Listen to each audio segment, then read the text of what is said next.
Alright. We're gonna go ahead and get started here in a second.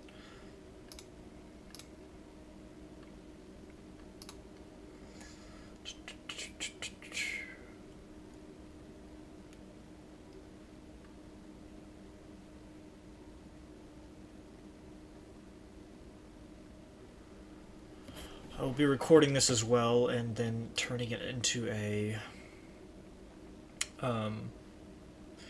just one of my regular Botball Analysis videos later.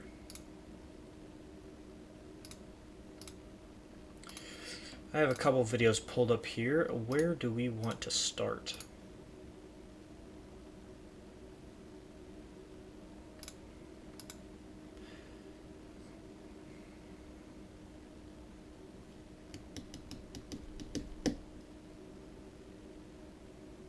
That is the question.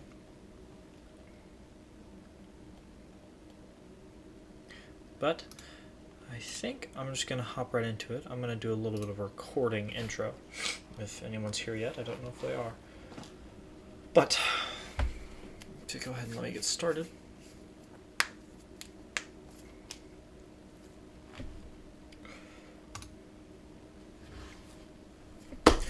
Hello everyone, my name is Jonathan Harris, and I'm doing another Botball Analysis video. Per usual, today I have quite a few clips pulled up here.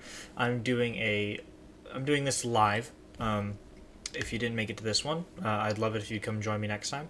But I think we're just gonna hop into it. I'm gonna do actually a couple today, but I'll probably only put one into the video for this time, and then I'll add another one in, and I'll just use each of these individual runs as something that I'm going to look at. But today, I think we're going to start by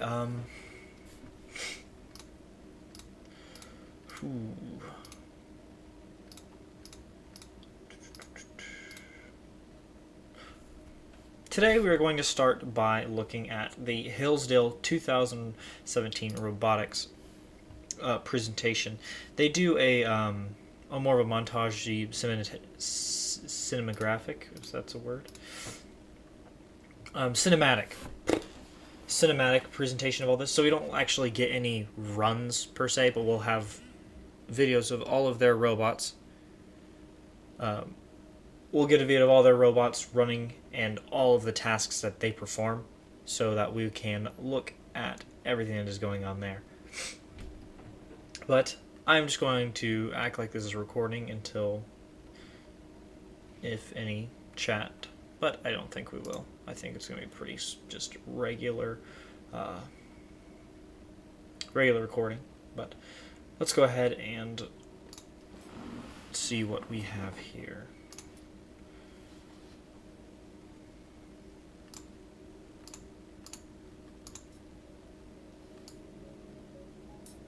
All right. I believe, yeah, so 2017 was in Norman. Nice building. Okay.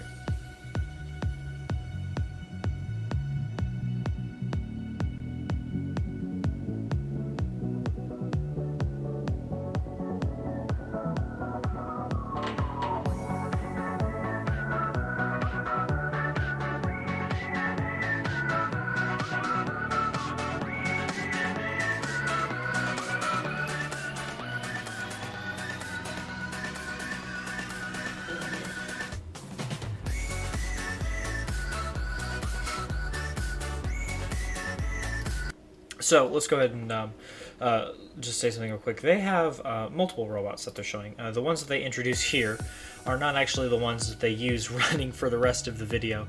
A lot of teams do this. They'll, especially teams with more resources, they'll take multiple robots to a competition. So this video, we don't actually get to see this robot, but you'll see it's actually a shifting parallelogram on the slider bar here, which is really interesting. It's a good way to be able to lift up and down and still be able to slide. Some good actuation there, especially because these pink palms score a lot of points up high in the basket. That's just right off of camera. You don't get to see MumuBot either in this video. They don't run it at all, but And so teams will take multiple robots that, just in case something were to happen, or if they want to be able to run multiple things. It is nice and convenient and a little bit of an assurance to be able to run multiple robots.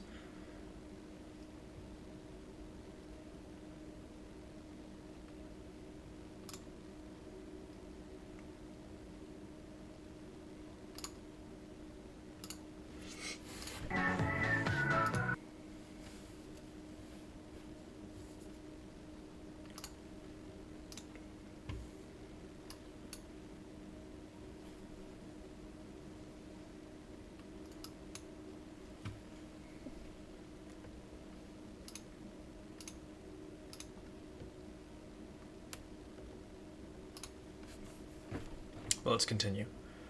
I'm getting some of my stuff set up. Where did that go? Oh, here it is. If for anyone who hasn't been in a G-Ser, this is what, especially this year, this is probably what it's going to look like, as I think it's in the same location as it has been for a while. So I think this is actually the exact same building. So just a little interesting thing there. Let's get through their intro here. I think the best spot for us to be this run is probably right up here. I could be wrong about that, but I think this is a best spot is going to be up here. All right.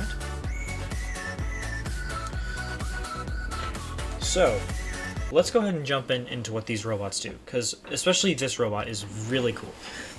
The main objective and the high scoring point thing.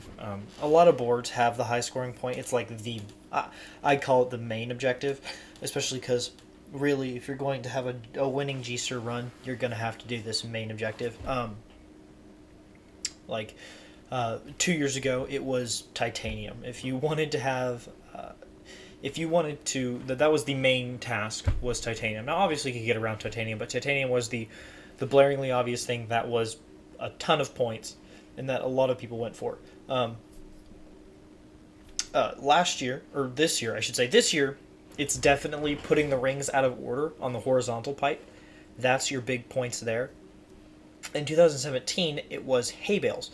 These yellow cubes that they are grabbing are hay bales. And these hay bales, they're worth lots of points when you stack them under this what they called the barn, because this year was the year that was based around agriculture. So all of this was farm themed, and so putting the hay bales and stacking them in the barn was a lot of points. You'll see here, Hillsdale has a really, really nice system here of collecting all their hay bales. They actually put it in a hopper back here that can slide, that all of the hay bales can slide down like this, and this little piece right here can help them move down this beam without having to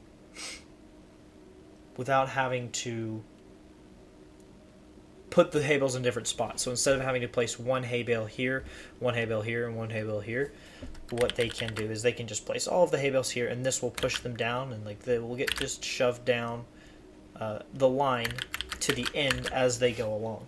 That's how they designed this robot, and it works quite effectively. And you'll see that thing sliding around right there. So you'll see these hay bales that they're going for right now with this robot are on the other team's side.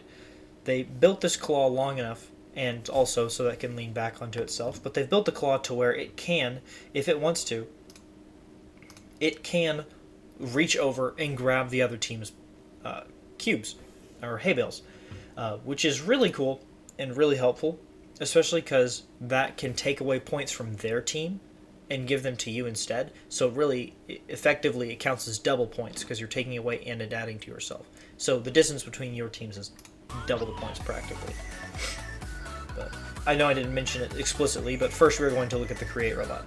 So you'll see we have a little bit of a cut here in the video, but you'll see they did collect the rest of those hay bales. So we have 1, 2, 3, 4, because one of those hay bales is from the start box line right here, like so. and then the other 3, I think, is it 3 or 4? I believe it's, yep, so the other 3 were from the other team's 3 of these. We'll have their little, this, I believe this is what they called that robot, is You're Welcome. But you'll see a really nice design there. You'll see how the robot grabs those just using a little, I believe that's called a knob wheel on an axle right there. This seems to be a stationary side, and it just sits all of those into this this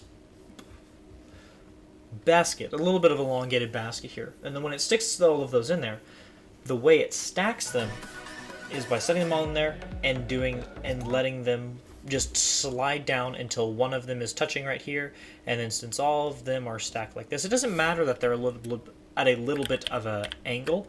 This still counts as stacking because only one of them is touching and they're all consecutively connecting to each other. I think that's how the stack is defined. But that is a really cool run. And then they have this other robot that they use throughout their video. And this robot is called Chef.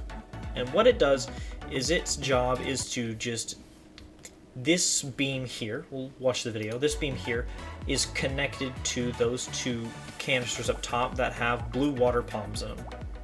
And so this robot's job is to acquire those water palms and put them into the side. You'll also see that does do some stuff with Bot Guy, but we'll look at that more in a second here. And it's going to knock those over perfectly. I believe that's their intro, so they're going to show the good things, but we're going to look at now some of their runs from the actual competition. So now you get a general overview of what these robots do. You can see we can kind of begin to look at not only what they are doing, but what they should be doing and when they fail. A couple things to note about Hillsdale's starting position for this year. Hillsdale is I laugh at the absurdity every time I see this, because look at their create here. Here's the bottom of the create, and here's the wheel. The wheel is barely touching. This thing is at a drastic angle and barely touching the table. And you'll see after it starts, it just flops down into the start box. I mean, it's quite unorthodox, and it's insane that they did this. You'll see it just slams down. You'll get a better angle of it in a second, of what they are doing and why they are doing that. We'll definitely come back to that. But I also want to talk about what this little bot here has in its claw at the moment. So, yet again, there is usually there's a couple things that you are allowed to move around and position on the start line. Oh, hey, what's up, man? Sorry, I just saw your message. Good to see you. So usually there is, for the most part, there are parts that you are allowed to have on this line. There are parts you're allowed to have on this line. You can position them in whatever place you want. And so this year, they positioned these palms in a very specific order so that this robot could grab all of them at once in this order. Because this year, it was these could be not only sorted but organized. And if you put them into these, oh, whoops, yeah, I had no idea. So, but it's good to see you. So this robot puts them in a very specific order. So if they were to put them into this area right here in the specific order, green, pink, blue, I think there's an orange in there somewhere. You don't think you can see it from this angle. You'll see if they put them in this order, that's a lot of points. And they don't actually have to worry about color sorting or getting the correct color on that, because you can just put them in the correct order from the get-go and have that bot just pick them up immediately so that they can just go set it down immediately in this little, what do they call these this year? I think they were called, maybe like crop rows or something. I don't remember exactly what they call them. But if you put them in that specific order, it's a lot of points. So that was very intentional in the way they set those on the line for that to grab. It is a specific order that they're putting them in. Oh, you'll see. Ooh, that's always painful to watch. See that slam down. There's again. Oh, that hurts. That hurts. It looks like. So you'll see the bot guy is moved out of the way right here so that the robot can drop those in that specific order. You'll see. I don't know if that counts, but I don't think they're too worried about that because that's not much of a. There's not much effort put into those points. So they're okay if those don't work. That's not their main points that they're going for either. It looks more like they're concerned with the hay bales, which they are doing, and the water points. And you'll see they bring that flipper back and push. Now, some of them come out, but I think a couple get stuck. But I think for the most part, they do usually get this. I think sometimes, like, you get unlucky. These things are not super accurate. That might be a little burr on the edge where this plastic was cut, and that palm right there towards the edge got caught. That is possible, but it's also possible that it didn't flip far as it wanted to. And you'll see the You're Welcome robot messing up. So I think the thing about the You're Welcome robot is there's a couple things that maybe I would have, with the knowledge I have, there's a couple things that I would have done differently, but it might be because I don't know what they are, what things they had to work with. But I think for myself personally, I would have most of the top of this rail right here closed off, like maybe to here, and have this all closed off. So that, and then have the bottom open. So just maybe on the sides right here. So that way I wouldn't have to worry about the hay bales falling that way, and they could just go into the chute, and they could tumble around in there however they want. They're not going to get unsteady anymore. You could use foam board to make a little shield like this, and then once this gets set right here, it can just shift them in, and they can go into the chute. That way you're not going to have the problem of what just happened right here, where you have the rail sliding up and then dumping. They're all going to be protected from falling forward like that. I think that might help, but I don't know the circumstances of this, where they were at, and they might have a very good reason for not stacking them like that, but that is something that I would do. And you'll see, as with any good team, they are checking their positioning often. And you'll see it looks like a little bump sensor from this robot right here as it gets into, as it clicks into that line right there. And then they know exactly where they are. They're clicking, squaring up, all on this square. I promise squaring up is going to be a lifesaver. I'm looking back at this robot. It looks like this robot's having a lot of issues. A lot of times with demobots, especially when they can get moved around and they can get pushed around, basically what can happen is those servos are strong enough. If the demobot is light enough, the servos can push the demobot. Like, so if a servo gets moved into a position that the demobot is not supposed to be in, it can flip the demobot, or things can happen. So oftentimes what can happen when you're trying to move these things and you can get caught up here on this, the demobot can get moved into areas that you don't like. So it's always nice to be cautious of those things. You'll see this robot, for the most part, it usually does exactly what it's supposed to do, and it was working fantastically here. You'll see it's all of those are nice and lined up, and they look like they are just ready to go into that zone. And I think that's when they usually have their most success. And you'll see we can get a really good angle here of just exactly how one of them is touching, and then all the rest of them are just stacked on top of it, because only one has to be touching. As long as this one's in contact with this one and up the chain, you're going to be good, and that counts as a stack. So they are doing good there, and that is a lot of points, especially with grabbing the other team's hay bales over here. I think they missed 2 of them, but they got 1 of them. That's a lot of points up on the table. We do have some issues here on this robot, but overall, plenty of points for them to be able to win this round, as they show here.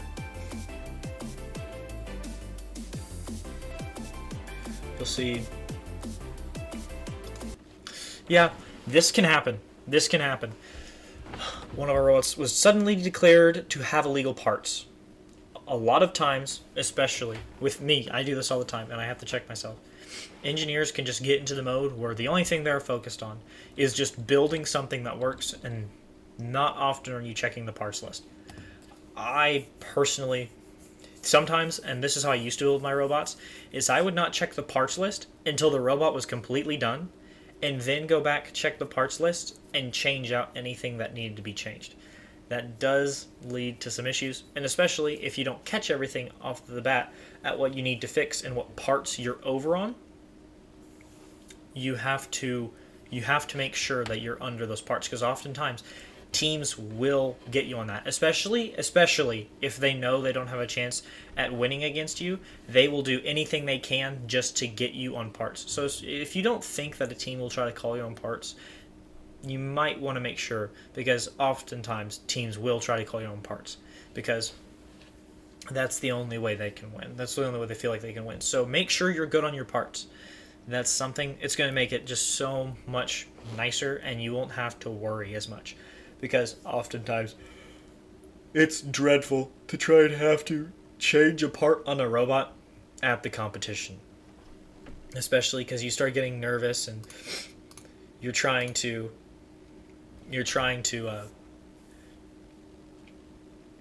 fix this robot when you're super nervous and you have 3 minutes until your next competition. Yes, checking the parts list. Yes, you are correct. Checking the parts list is extremely important, and especially this year, while we've been building our G-Star robots, we've been very, very conscious of the parts list. We have a binder full with the parts list, the game board, the game review, and a bunch of other things like the building materials and things like that, with scoring sheets that we can always flip back to, look at the score sheet, and be like, okay, yes, this is what we can use, this is what we can't use. Especially when I'm like, I'll ask my teammate, like, hey, how many of these are you using on your robot? He can tell me, and I can check, and we can make sure that we're not over on the parts. Because being over on parts is really, really annoying, and it's really hard and really big inconvenience at competition. You don't want to have to deal with it. So what I think, actually, they do pay the consequence here. They do not. Oh, and they also have a robot collision. So they definitely lose this. Something interesting you'll see, this is a disruption. It was an attempted disruption. Their robot, I believe, possibly, I don't know why it drove forward too far, but it looks like they were definitely trying to sweep the other team's hay bales to where they were unreachable and not in the same spot. It didn't work this time because they accidentally popped up on the PVC pipe, but that is a pretty clever disruption to just move their parts, move their pieces, because teams often don't, like, no one's going to have perfect code. That you are expecting parts to be in the correct spots, especially with robots. You're expecting them to be in the correct spot, and if they get moved around, you're not going to be able to grab onto those pieces, probably. But because of that collision, and I think we just had a little bit of success on this team's side, they do have a loss here. I mean, they are pretty upset about it. But you'll see, I think we have a good run here. Oh, so you'll see there's the disruption there. This team reaches over to the other side and moves what it looked like. They moved their blue cow out of the way. Yep, there you go. They moved the blue cow. Luckily, I don't think... Okay, they don't... The other team doesn't... I don't think Hillsdale uses the cow, so this doesn't hurt them. But you'll see... The other team has the same idea. They steal Hillsdale's hay bales, but it evens out because Hillsdale steals their hay bales right back. And I actually think because Hillsdale is faster, they do get more. You'll see that I think they get all 3 of theirs. They do. They get all 3 of theirs. So that's interesting. And you'll see they have a very similar rail system here. And this team actually does have a little bit of a cover on theirs.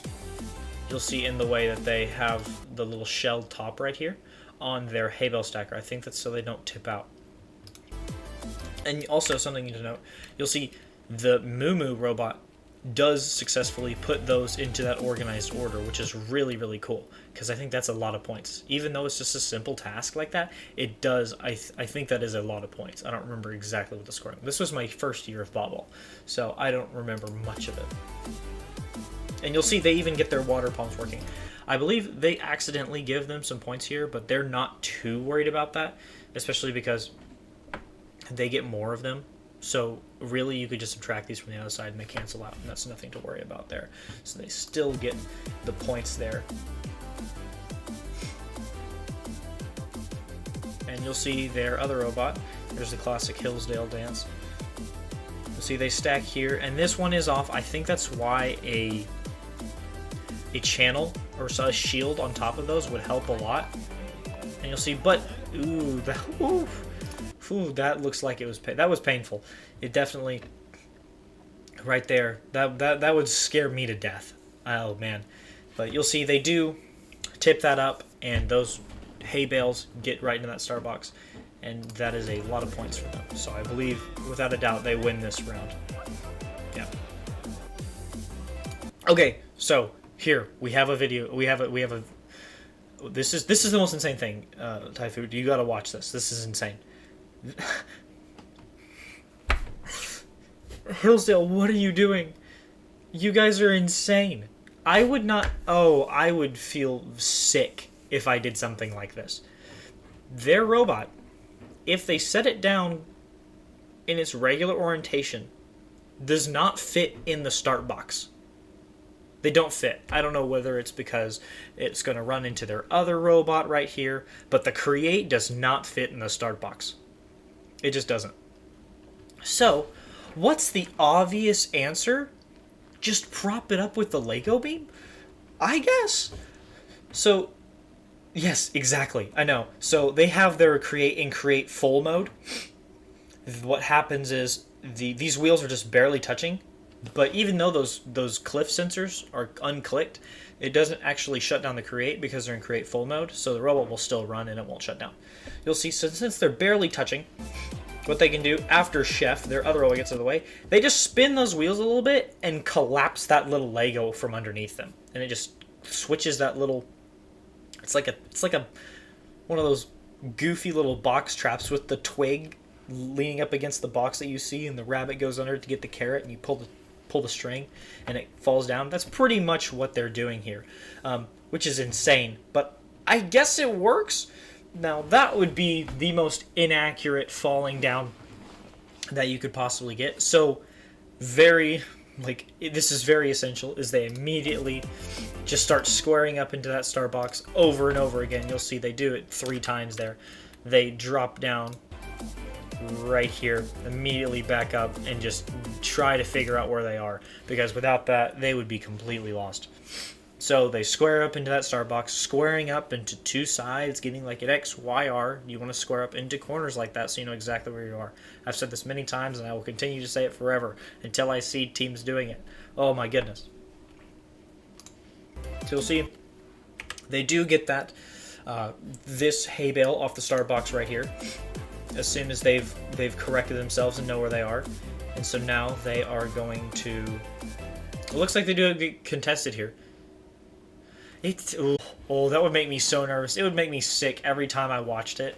It would make me sick every time if my team was to use that. Oh, it would make me sick. It's really smart. It's really smart, and like, I guess maybe it's something to put in your wheelhouse of stuff to do, but oh man, that would make me so nervous. You'll see here, it's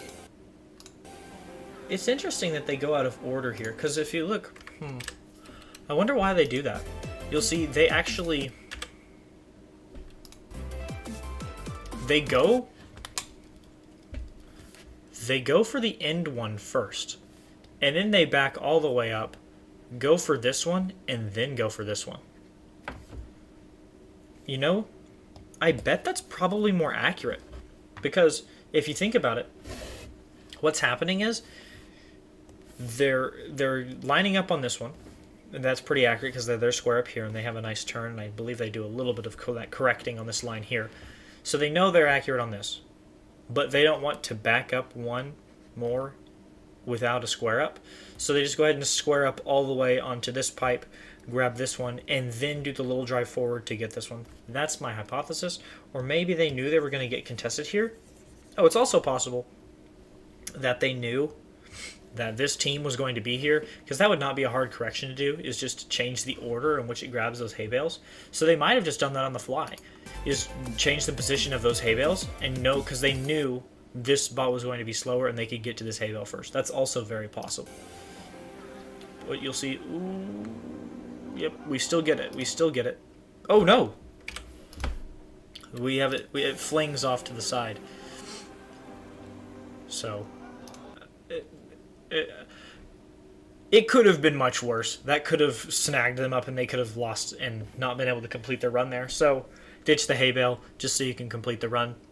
They are going to be fine with that right there. You'll see we get a cut here. They do. So, it looks like, I don't know why, but those hay bales get stuck right here, and they don't actually get to slide all the way down. So, I don't know if that's something they've come across in the past, but if I'd seen that maybe more than 3 times, I would add a little sequence to my robot that it would just let it, as it's going, it would just maybe just jiggle it. Just back and forth, just slightly. Just over and over again, and maybe shake those down into the spot that they're supposed to go. I think maybe with it being like this, if they jiggle it, they'd all fall this way. That's why I also think having a shield on this would be nice, is that so that you could see, so you could protect those from falling out, and you could jiggle it a little bit and let those fall down and hit the ground. But that might be the first time they've come across this error, especially if they had to change something because they had an illegal part. So I'm sure they figured it out after this. But we haven't looked at their other robot in a while. Let's look at what their Moo robot's been doing. You'll see here that it goes and it moves Bot Guy out of the way, and it sets. Does it get the organization down? I think it does, but you'll see they did dump their blue palms. They did dump their blue palms, and they. I still think they win this. I still think they win this. Yep, so they do.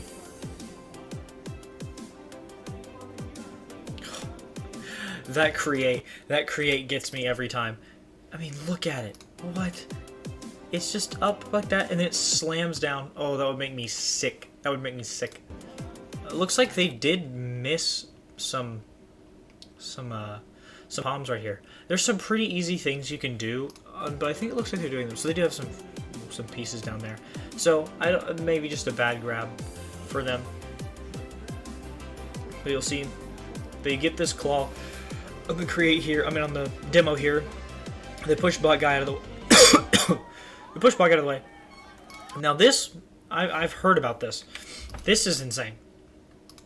There was a blackout during the match. And you can just see the 4 lights of the wombats going, or the wallabies going. But somehow, and you'll hear, and especially in the audio, you'll hear people talking about the line follow. And it's like, how do they still work in the dark? I don't know. I think it's because the way the light sensors work is they bounce back their own light, infrared. So it would definitely 100%, those would change the values. Yeah, you can hear everyone screaming. I think it would change the values, but I guess their thresholds are good enough to where it doesn't bother it. That was insane. I think it was a little bit of luck that still worked. But yeah, you can hear everyone screaming because it was a blackout, and I think people were. I would be screaming that my robot was going to screw up, but that just lets you know, like things like this, anything can happen, and you're never going to have a 100% consistent robot. Things are going to happen, even if it's as crazy as a blackout. But still continues to work. And I'm wondering if they were actually having a conversation here about talking whether or not they should rerun the matches. But I think I wouldn't rerun the matches. Everyone else has the same exact issue. It's not like one team's in a blackout and the other one's not. They do miss some there. It looks like, did that come detached? Maybe they got moved on purpose. But you'll see, looks like those hay bales. I don't know if they're having a disconnect right there. It's okay to have games like this. I had a whole competition. Like this. I've had 3 competitions like this, where let's just not talk about it. It was bad. I want to forget it. Let's move on. I want to work on something else. These robots are so bad. I don't want to talk about it. So definitely have had that happen before. It's okay.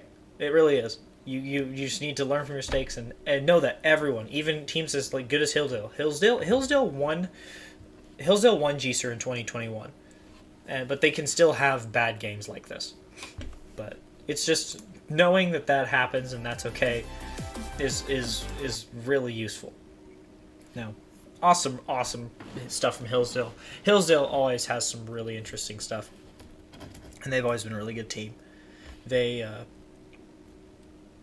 always put up something interesting. I think this year they got...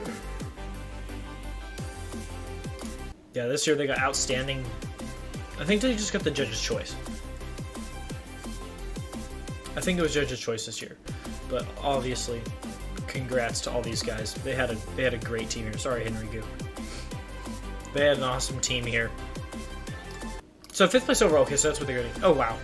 Right. So, outstanding programming. So they had some really interesting stuff this year, and getting 5th at GSER is pretty awesome for them. That's really something interesting. I love that run. That one's been one that I've looked at for a while. I love the way the rail system lines up all those hay bales and it pushes them down on a little gear track. It's a really interesting way to make a robot. And the other one, I like how it uses the way that it sets up pieces on the start line to get exactly where it needs to be and put those in the sorting, because that's a lot of points not for doing. Is one of the games... Okay, look. Thai food. Maybe? That was bad. That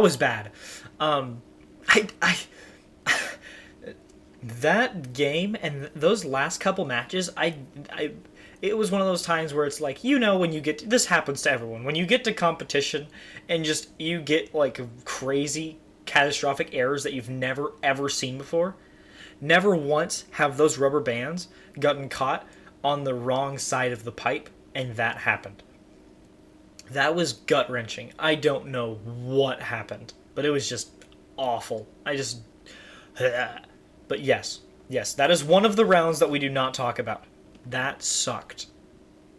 That really was bad. But our other robot did good. Oh gosh, rubber bands, I love them. They're so good, especially so... I bet I can pull it up real quick. Hold on, let me...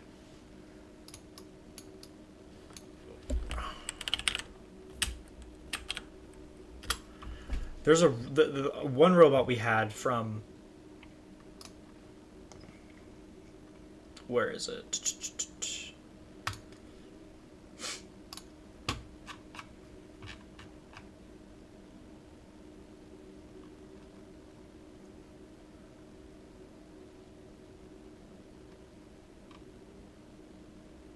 Here.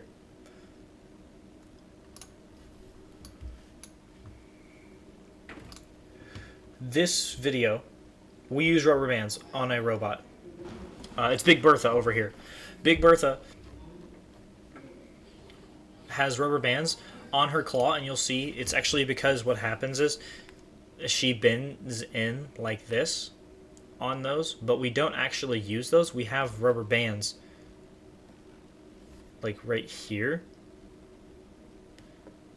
like that are actually what's grabbing.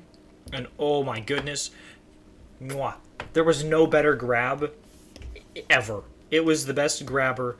Oh, I love it so much, because you could just grab so terribly and it would still just grab onto it and just cling on like there was no tomorrow.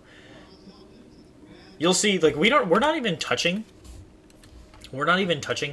the robot. Like, Bot Guy's not even touching the robot. You can see it free dangle and swing because it's just connected by rubber bands. And you'll see there was no way to miss this orange ball here because of how good these orange bands were. Something about those foam balls are so grippy on rubber bands, they just, like, it's like glue. And so you'll see we could grab terribly, and those rubber bands would still just, I mean, there was no moving that orange ball.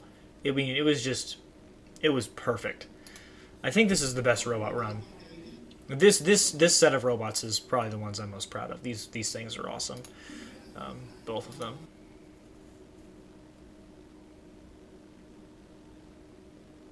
Yeah, rubber bands. I got this. The reason I started doing this was because of Noble. Noble from, I think I have a Noble run I want to look at next. Because the rubber bands I got from them when they were using it to grab a coupler. And that helped them just kind of like it was like a compression claw where they could just grab onto it and it would like mold to the shape of it. This robot, oh yeah, this was a fun one. I think the thing that I was most proud of designing was this bucket here. This bucket here is so stinking cool.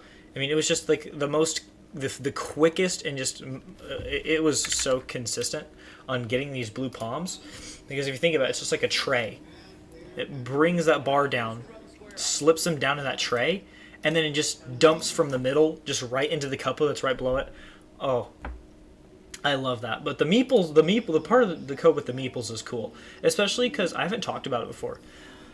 But like we can skip ahead to the meeples. So right here, the way this works is we are maxed out on motors and servos. But I needed this ramp here that was for the meeples. I needed this ramp. Oh, you have to grab coupler first.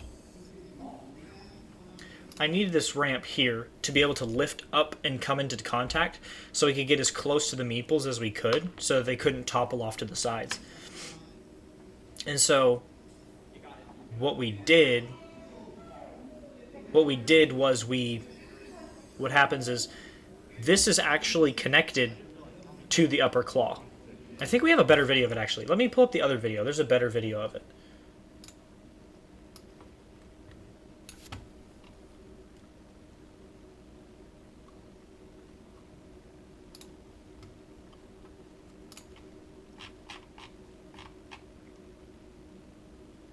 Here it is.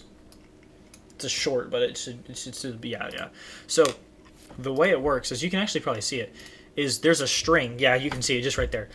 This tray is just rubber banded. There's a little pivot back. There's like the pivot goes, it's like right here, right? On this, the way this tray works. It's pivots right here, and there's a rubber band underneath that's connecting it to this metal U channel right here. And there's a piece of fishing line that is right here that is connected to the meeples like raker. And so that way, when you come to that space, you click there, because that's super important. We turn here, we click, and we drop down. You'll see that string pulls up that tray and lets it dump. So that was a really cool little design challenge that we had to get over, because we couldn't lift it up. There was no other motors or servos that we were allowed. So that was a really interesting system. I had a lot of fun doing that. That was probably one of the cooler things that I got to design this year. And so now we just open up the little channel back here on that micro servo and let it dump in. So that was really cool. I had a lot of fun. I had a lot of fun making that. Yeah, it was, especially, I like making things that one motor does multiple things on the robot, or making things actuate without having to use more parts. That's always the cool part of the mechanical design that I really like.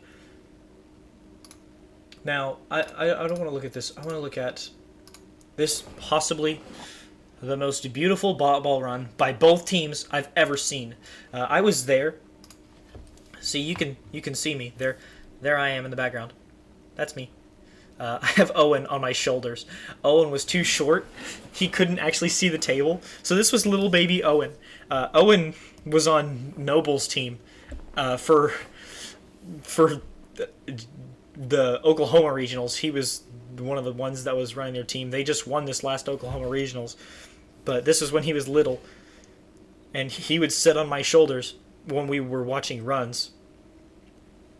But there I am, and Owen's on my shoulders, because he couldn't see. But this was his team that was running. So this is Noble over here, and this is Los Altos.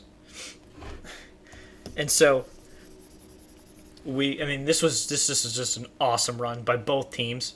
I do want to look at both of these runs, because these runs are just just perfect. I actually think that this run for both teams was as close to perfect as you could get. Like, their max cap points. Like, I don't think they had any mess ups on either team. I think Noble missed one palm, but other than that, I think both teams were perfect. It is a little bit of a shame that we have only one angle. We're angled slightly towards the Los Altos side, but you can still see some of the Noble run. I think we'll get to see more of it because I think they pan that way just a little bit. But let's zone in on and look at the Los Altos side here. The Los Altos side is what I want to look at first. They have two robots, and just like in last video, I know this because I looked ahead at this video, and I've seen this video 100 times. They have two robots, just like Dead Robot Society. This run is very similar to Dead Robot Society in almost every way. They do a lot of the original things, but the Los Altos does a lot more with their demo bot than Dead Robot Society did. But the way they do it is they have to do something very similar to what Dead Robot Society did. Is they have one robot with the camera, even though both need information from the camera. I don't know exactly how they transmit information.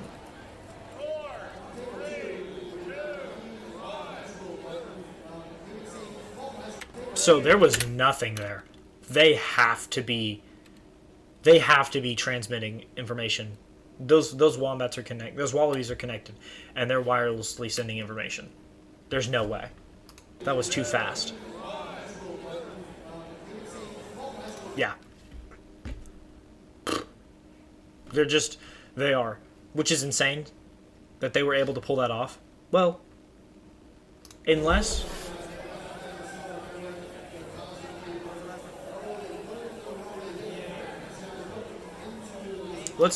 Before I say anything, I'm gonna watch the create real quick, and I'm gonna make sure that they don't do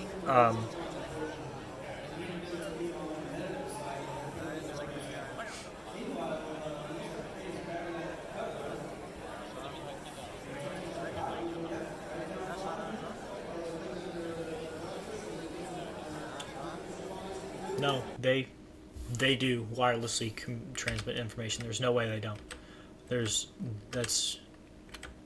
Unless there's something that I'm just straight up missing. Because the way they do it is their smaller robot has the camera. You can see. They can see, yeah, there's their camera right there. Their camera is right there. This create does not have one. They transmitted information, and just like last time, they don't know which one of those is the water, and they don't know which one of those is bot guy. I believe. I don't think they don't know that yet. So let's go ahead and watch the create run. This create is so stinking fast. I mean, it's a beautiful create, and just the way it's built, you'll see they just like Dead Robot Society have that foam board cover down here. That's making sure those cubes do not get in the way, because those are a huge issue, especially for creates, because they have that little bit of a curve up where they start. But you'll see they grab. I love the way this claw rotates at the wrist like that. Oh, it's so beautiful. It's pretty. but you'll see they have that nice rotation. And so that way they can grab on both sides, and they can collapse the claw down like that and flip it around however they need. So they're really doing good there. And you'll see, because they know they have 2 servos up here, and this is a big U-channel claw, this BFA is being powered by 2 motors down here. I believe those are motors, they might be servos. That seems like, okay, hold on, 1, 2, 3, 4.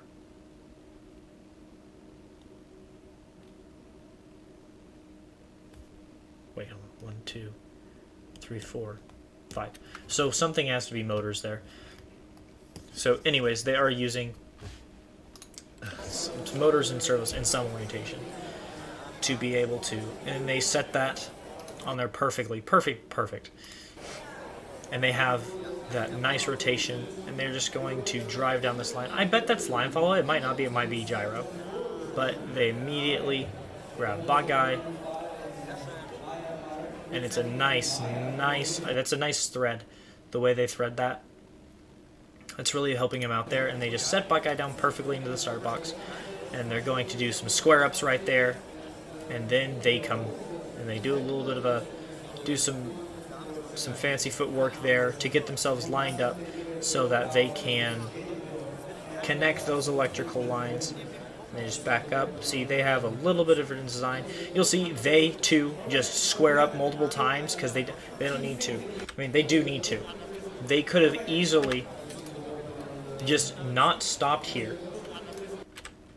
They could have just backed up straight and put it in right here and then closed. But they know that squaring up is essential. So they're going to do it again, and then they're going to co-connect that other line.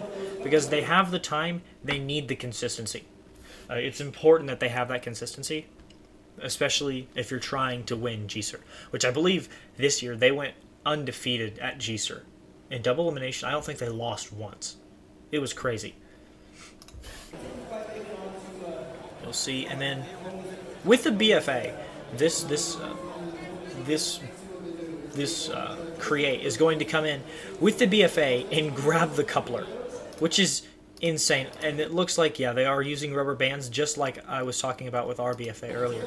So they're going to they line follow, get themselves perfectly where they need to be, and then turn that and turn and drop it down. So that is breaking the vertical projection. So they are just getting it barely on the edge right there. But that is the points for that robot. So the create is just, I mean, it's fast and it's flawless. I mean, it's so cool the way they do that. So really interesting there. Really, really good design. Just knowing that they can get that on there and just let it slide on barely, especially with those rubber bands, that's super helpful. And just perfect run for that create. That create by itself, I think it's like maybe 800, 700 points, which is crazy, especially for this year, because I think most teams this year got around 1,200. Like, winning average was 1,200, 1,400. So they were doing some pretty insane stuff this year that was just really cool to watch. We still have 3 robots to go, but I think let's look at the 3 robots, and then I think watch 1 or 2 more videos, but we should be good. Obviously, especially I can't say it enough. With these big teams, you need to go watch and see how they square up. Squaring up and line following and how they check themselves all across the board. There is no better way to know and to know where you are and be consistent. And now let's go watch their demo bot, because their demo bot is just amazing. I mean, it's really cool to watch their demo bot. Their demo bot, obviously the first thing their demo bot does is it scans these towers over here, because it has the camera. It's the one telling the other robot what tower is which.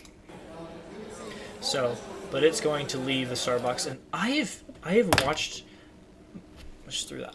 I have watched these runs, I can't even tell you how many times, and I still have not figured out how they get this ambulance grabbed like this. I don't know what it is. I think it's a micro servo just claw, but how does it grab underneath it? How does it get it right off the start box when you can't break the projection of the black line? Whew, I would need to watch multiple angles. But let's go back and look at something. They have a very wide claw here, but they go for these two little set of cubes here, and they grab those very specifically. And what they do is they're using them and compressing them against each other to be able to grab them, which is really cool. And sometimes I think they do get lined up in the way and the other way, but for the most part they are side to side and grabbed like that.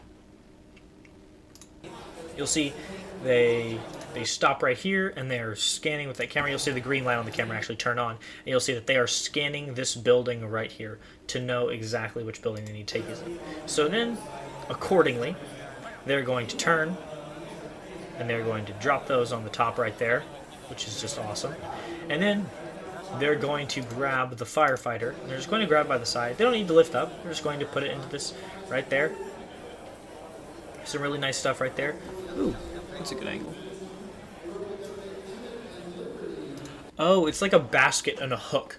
So this little ambulance has like a little, I think it's, if this is the ambulance, you have the wheels right here. I think it's got a little lever underneath it, and then like a basket hook with a little micro servo that goes through it. And when that micro servo comes down enough, this piece can just slip right off the end, so that it can detach itself and it no longer has to worry about it. I believe that's what's happening there. And so it can just drop the ambulance into that start box and go do the rest of its run. Now, a little bit of context for how these points work. Like we've already talked about earlier, the firefighter and the ambulances score in the burning building. These little food crates and the water score up here for the most part. Well, I said the food crates score up here, water scores up here, firefighter score up here too. But ambulance scores in the non-burning one. But then the main way to get points in these two little buildings is with the meeples. The meeples in the middle. The meeples is where you're going to get a lot of your points for these. Now, there are two types of meeples. There's the green ones, which are uninjured, and the red ones, which are injured. The green ones, which are uninjured, only score, I think, 5 to 10 points each in this zone when they're sitting right here. They score, for the most part, over here, right? But that's not really that many points compared to the injured meeples, which is the red ones, inside of this zone. The injured meeples inside the non-burning medical center are a ton of points. And so you'll see they actually are efficient about something, and the way they built their claw is very intentional.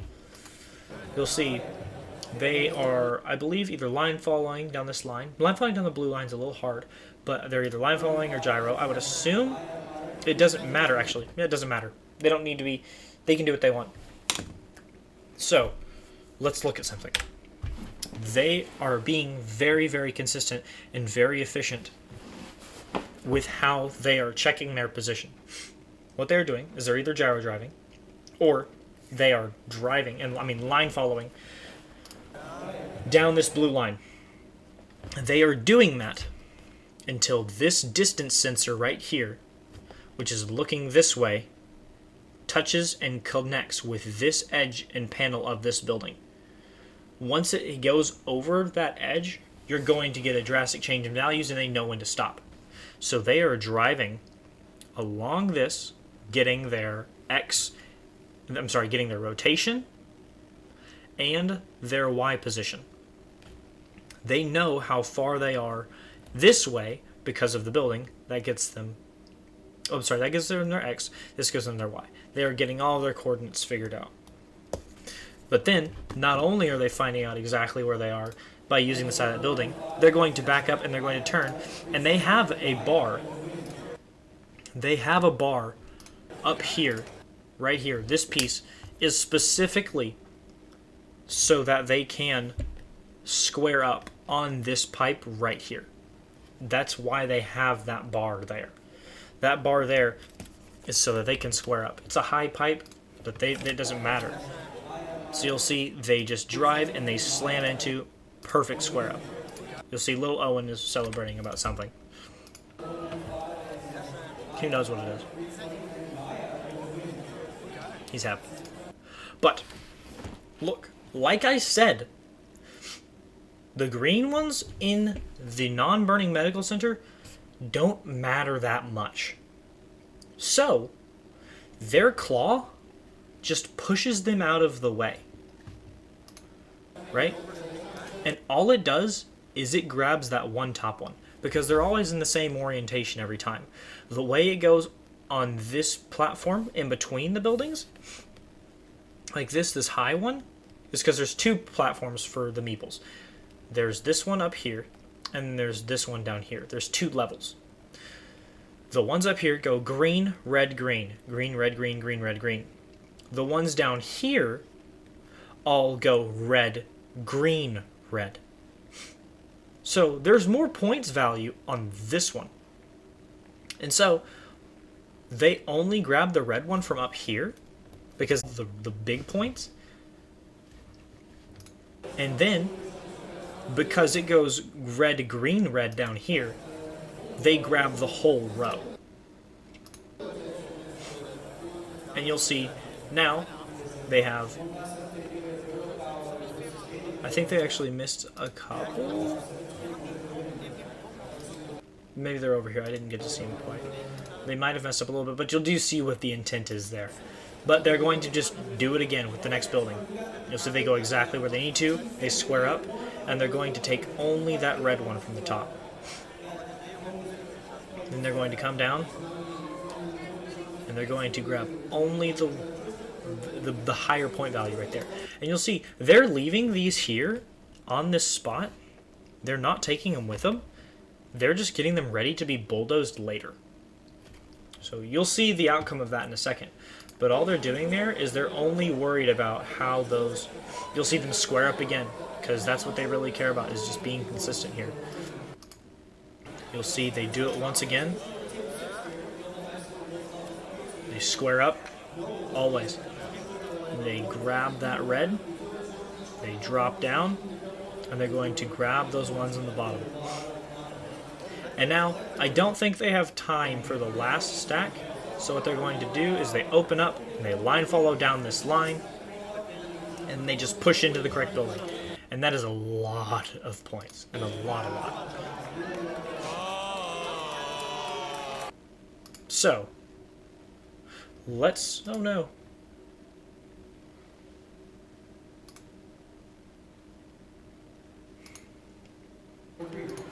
So, I mean, overall, just insane. So that actually, they did have a little bit of a mess up there. It wasn't exactly perfect. You know, they did miss, I think, one or... I think they missed one red one. I think they missed this red one right here.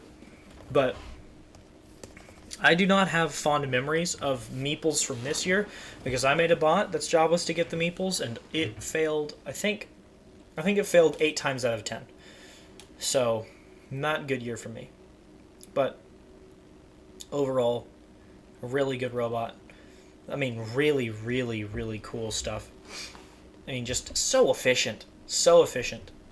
The way they moved around the board and just picking up as many pieces as they can. Diversifying, like we've seen other really good teams do, is diversifying points to be able to get as consistently high points as possible. But now, I think this gives us a decent angle of Norman for the most part. It's going to be a little bit of a hassle.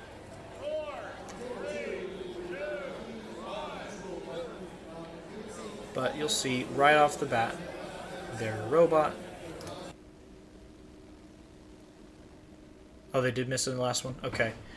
Yeah, still insane run. Honestly, incredible. Well, let's look at... Oh, roll off to the side. Okay, I got you.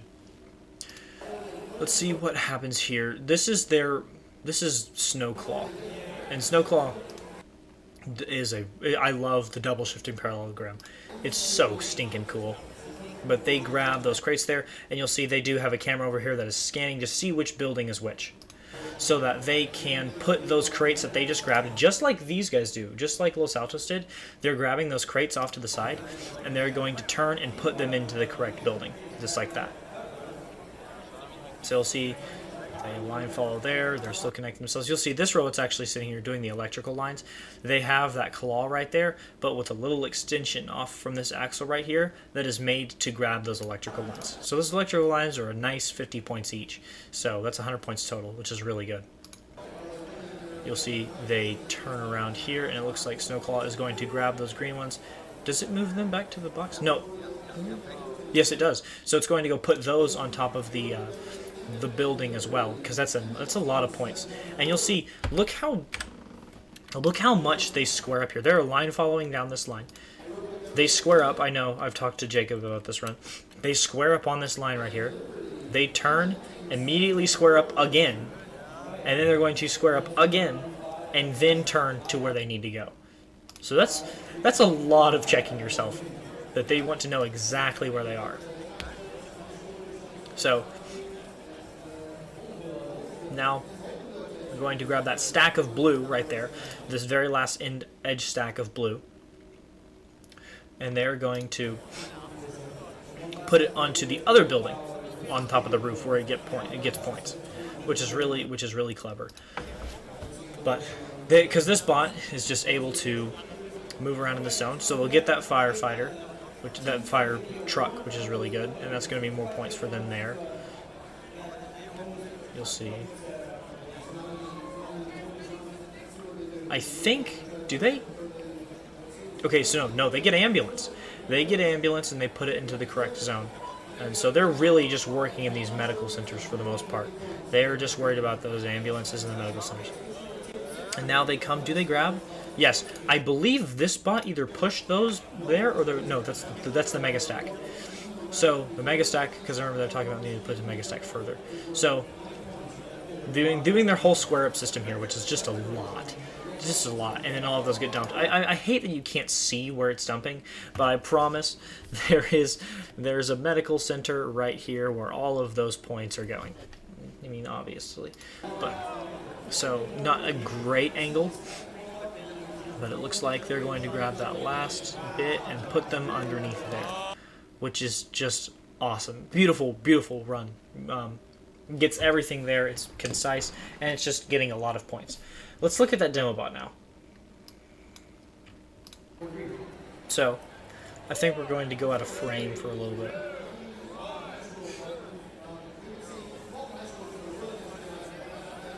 Okay, so they turn, they square up. That was an obvious square up right there. Looks like they're going to, I don't know exactly what they're doing off in this corner. I think, so really, realistically what they're doing is they're squaring up in this corner. So for, if it was on this side of the table, if we were married, they are squaring up here, and they're squaring up here, and they're getting ready, and what they're doing is they're connecting this electrical line. So that is what is being done off camera right here. But you'll see, yeah, so that's what happens. You'll see is pop up right here, and just connect that electrical line with those nice magnets. Now, Typhoon, this is what I was talking about. This is where I got the inspiration for those rubber bands on the inside of the claw like that. As you'll see, they have those pieces where these are ringed. This is a curved claw, but a rubber band goes across the inside of that semicircle to grab that coupler. So you'll see open up there, and it closes with those rubber bands. You can see them working right there. That's where I got the idea. You'll see it actually drops coupler for a bit because it has other things to do. It doesn't immediately put it there. So it's going to grab those blue palms. It's going to get as many of those blue palms as it can and put them into that coupler, into the material transport. And so now, yes, it does push. They called that the mega stack. The mega stack was just all four of the cubes right there put together, and then you're going to take that blue palm off the top of it. You'll see they actually drop that with the other one and just collect all three of those together instead of having to put both of them in at the different time. They do have a little bit of a mess up there. I don't think the coupler is exactly where they think it's going to be, but they're going to grab another set there. I think they actually missed. They missed, so this isn't a perfect run. Wait, no. No, they got it. Okay, cool. But they're going to move that out of the way now and push it exactly where it needs to be. Yep, it's going to close, and they're just going to just ram into that wall and drive straight into that box back there. Now they're going to get up, they're going to turn around, they're going to grab that coupler again. So, interesting. This is why they did this on purpose, right? They don't actually come and deal with the coupler until the end of the run. But they grabbed it and took it off the pipe almost one of the first things they did. That's because they didn't want the other team to be able to come and take it off. They wanted to be able to get it. Nope, this is ours. Put it on our side first before, so no one else can take it. We'll come and deal with it later, right? So once it's on their side, that's theirs. No one else is going to mess with it, right? And then they can come back towards the end of the run when it makes sense and get it for themselves. And so they're going to turn, and you can't see it in this run, but nice square ups there. They're going to turn, and they do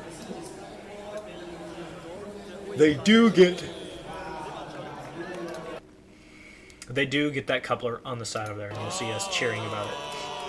Everyone was happy with that run. It was just a good run overall for both teams. I mean, it was a really cool run to see in person. But I think Taifu, this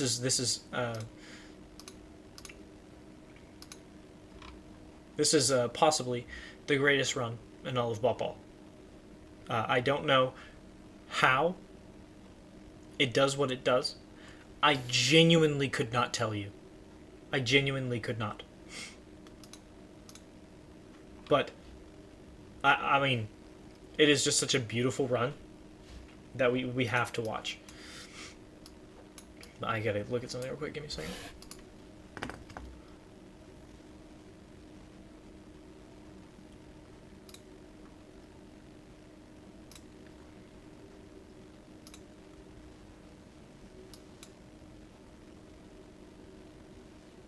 Yes, we are going way back.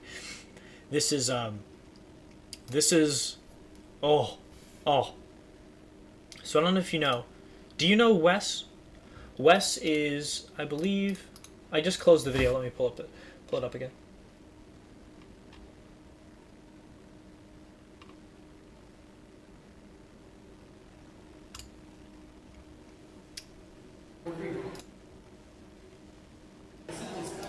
This is Wes. Wes, his name is Wesley Myers. Wes is one of the the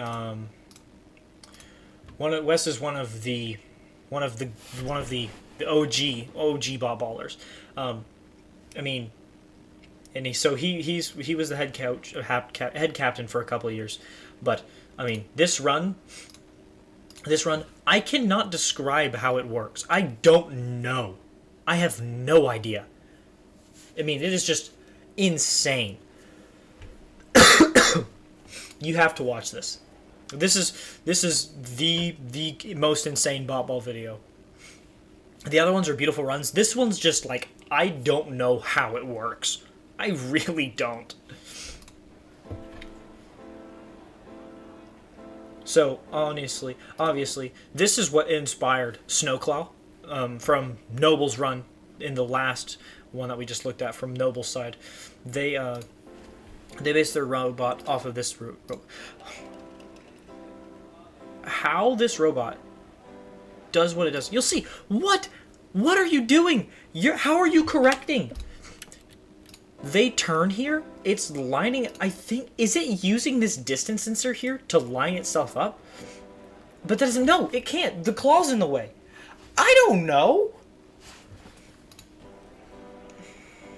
And it lines itself up perfectly on this stack.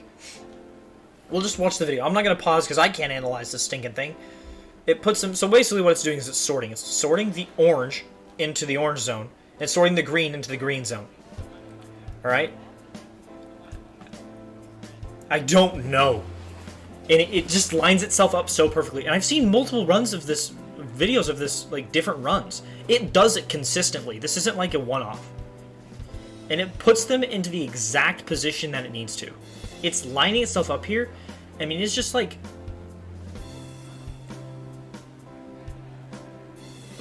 They have multiple camera angles because he's... But Wes was insane. And you'll see, I mean... What? There is something... there's like maybe 2 things I can say about this run. You'll see nice square up with those click sensors right there. I can say that. That's about as much as I can say. You'll see they do... Pretty much the only thing I can say is, what's the obvious? They put out a little flipper right here, because they know that the claw might not get all of these.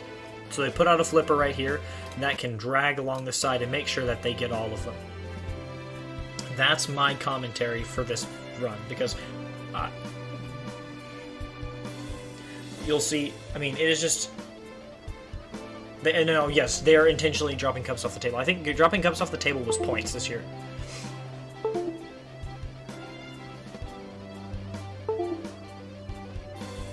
I mean, and then they drop that off because they're like, oh, we don't need that green one. And then... I don't know what they are using to turn. I don't know. Or how. You're running on a Game Boy SP. How? There's no gyro. What is going on? I don't know how the turns are consistent.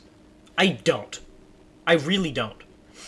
It's like everything that I have always talked about and said, like, oh, line follow and square up on the black lines. There's no black lines!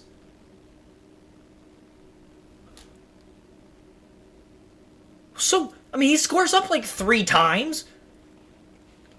I just really, really have no idea how this robot is so consistent. It really is just like... What? I have no idea how he did that. It's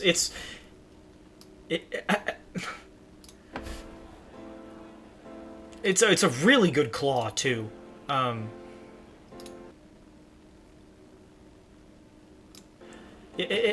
don't know, man. I mean, the way he runs is just insane. I don't even know, like, I can tell you pretty much how the claw works, but it's built beautifully. I mean, it really is. Like, this robot's just awesome looking. Good use of shifting parallelograms. I mean, just really cool. Nice, really nice closing. But how? I mean, it looks. What's interesting to me is it looks like it's correcting, but what is it correcting on? There's no way it has gyro.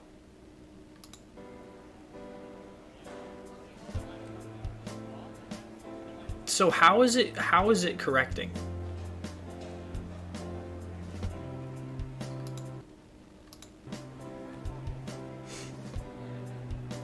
Unless the Roombas had gyro. These Roombas are different. Everything I know about Botball in less than 1 year has been thrown out the window. Yes, I have watched this run 100 times, and it's like, it's just really insane. I have no idea. It's a great run. I mean, and putting all the palms. So this bot heavily inspired Snowclaw, and you can see. I mean, it's just insane. It really is. I mean, it's like the coolest robot ever. You know. So what was the point? Okay, so they are checking themselves. No, Wes is built different. Wes is built different. I mean, I can't even tell you.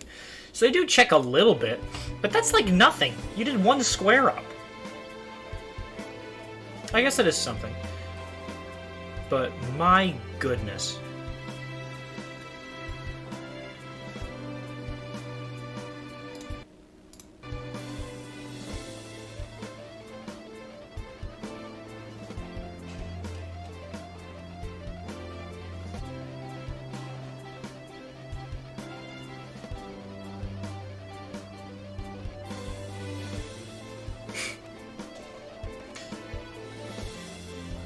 I don't know.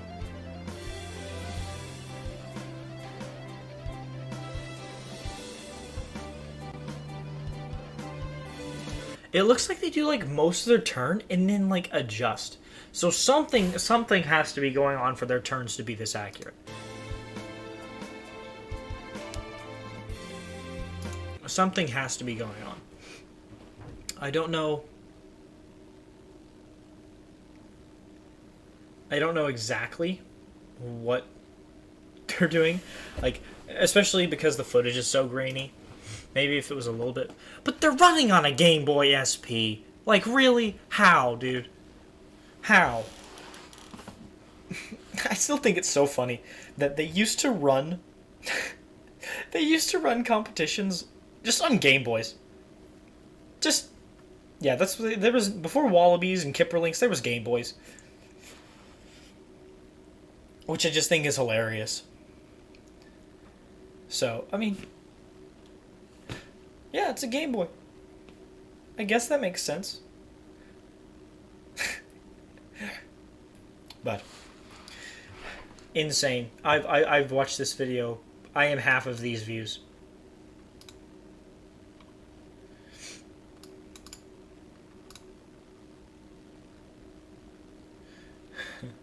Oh, yeah, I forgot. Yeah. Gnar's been around for a while. Speaking of which, here is a video from 2013 of Gnar. This is one of y'all's videos. This is this one. So you know which one this is.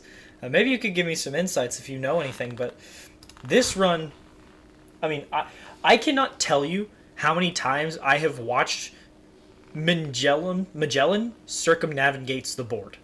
Like, y'all's video,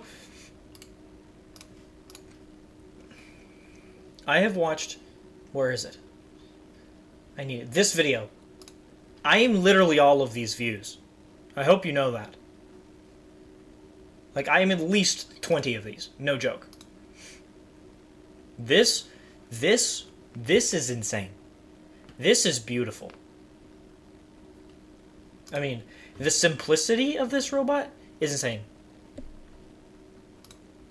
Oh, what scores 401? Yeah, the two of them are very similar. And so, just watching this is so cool. I mean, it really is. It's very entertaining to see. It's just line follows the whole way, and just a camera. It's just a camera and one servo. Brave explorer attempting to circumnavigate the board. It's just one servo. It's like doing well so far. And it's like, what? It's so cool to me. But we actually get to see Magellan in this video right here. So I'm going to go through this whole video, but wait, y'all still have it? Oh my gosh, that's actually awesome. We still have the corpse of Big Bertha and John Richard III from our 2001 runs, and then some of our runs from like 2019, but we don't have any 9 years ago like you guys do. I mean, that's pretty impressive for you guys. I mean, Gnar's been around for quite a while. But let's go ahead and watch this run. And that is the look of sheer nervousness and terror. It's ever present. Now you'll see both of this year. I don't know. I don't know how. Like, did they just not have start boxes this year? I don't think they had start boxes this year. And you just had to start on your side in this back corner. I think that's like the only limitations of the start box. It's this. Maybe like these poles right here. Maybe that's the start box. That would make sense. That would make sense. Yeah, so that's a massive start box. And that's why both teams, you'll see, have these, you'll see both teams, as soon as they start, they have these giant claws, I mean, just massive things that expand, to be able to, and you'll see,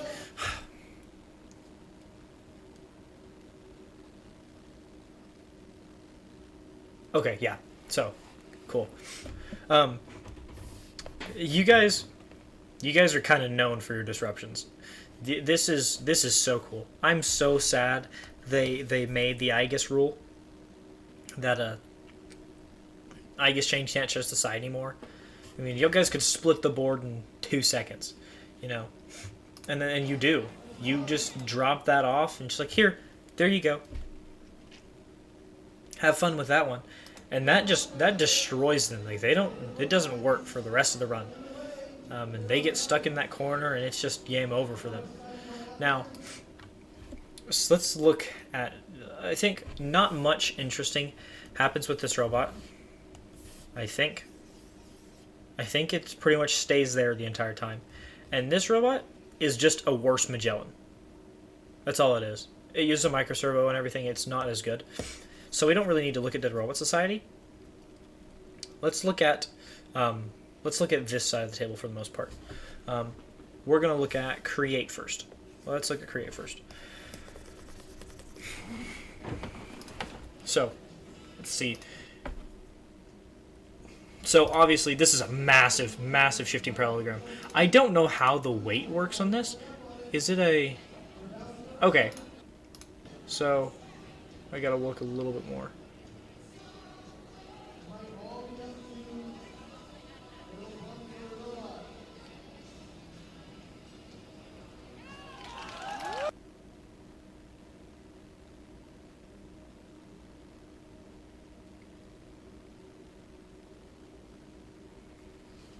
Yeah, it's such a shame. Excuse me.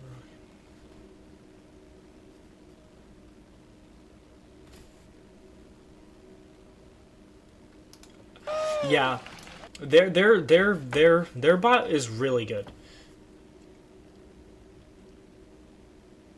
But this was really good disruption because I mean both teams had really good like builders. You'll see. I think actually, yeah. So this is pivot with a wheel that wires down the back, isn't it? I'm pretty sure that's some fishing line that spins that up. It's awfully fast for that though.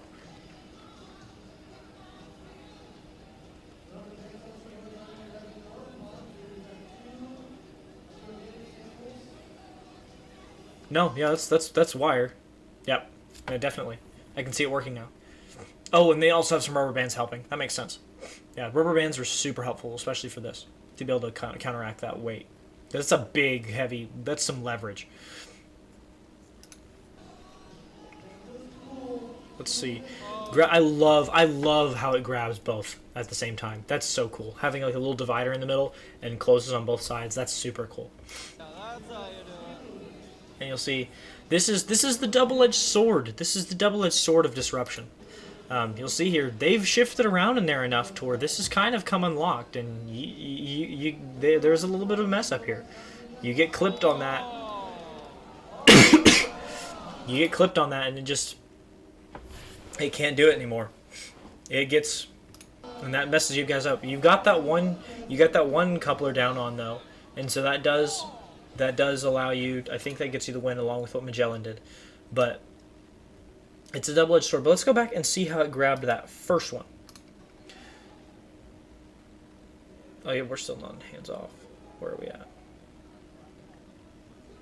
Okay. So you have a camera down there. I didn't see that.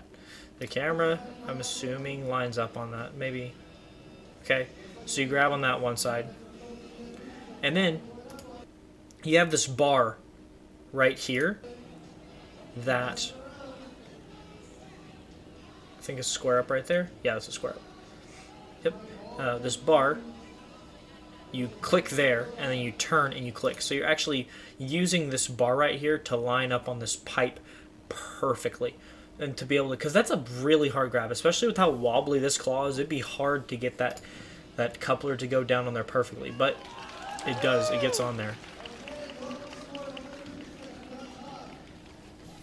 Oh, hello.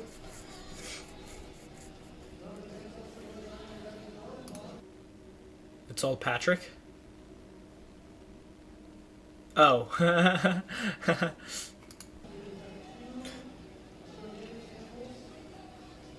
Well, hello. But, and then you do get disrupted right here by your thing, because it does get shifted out of there.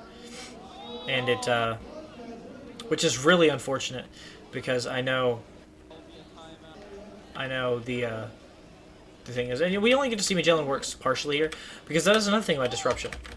With the way disruption works, Magellan is only able to do about half of the board. So you'll see Magellan.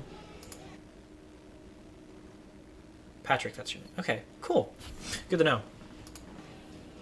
You'll see, oh, it's so perfect. I love watching Magellan. I mean, it's just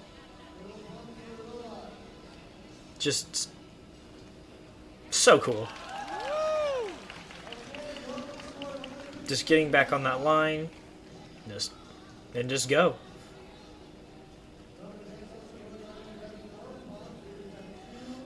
So, and also something that's really interesting is that the dumper for Magellan. I mean, I don't have to analyze Magellan to you. You've seen it 100 times.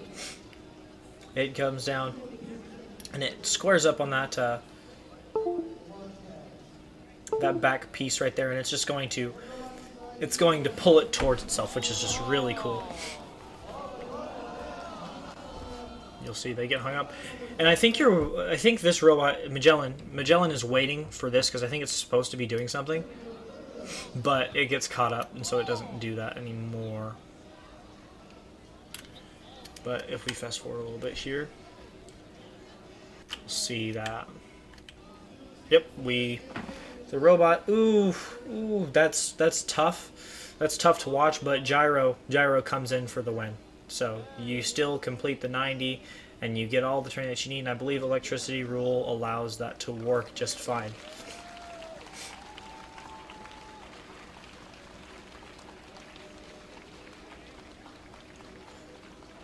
But and I think the rest of the rest of the video continues, and the result is that Nar is the winner here. I believe that is what ends up happening. But there's also, what's funny is there's another video of this on YouTube, of this exact run, but it's from like Dead Robot Society, and they're like over here. It might be one of these. It's one of these people over here in the stands, and so that might be them right there.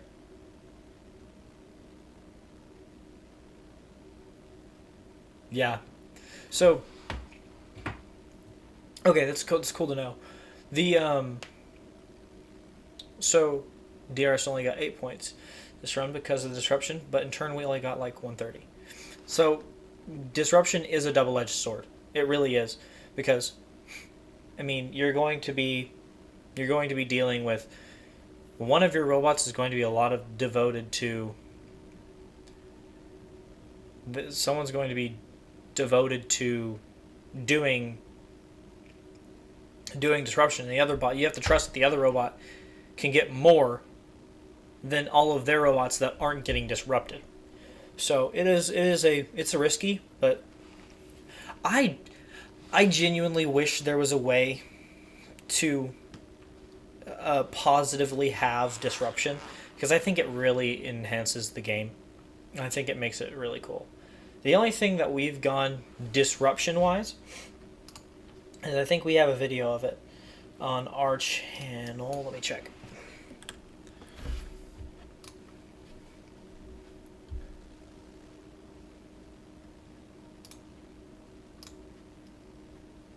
Let's see here. I think it's our first video. If you go down, right here.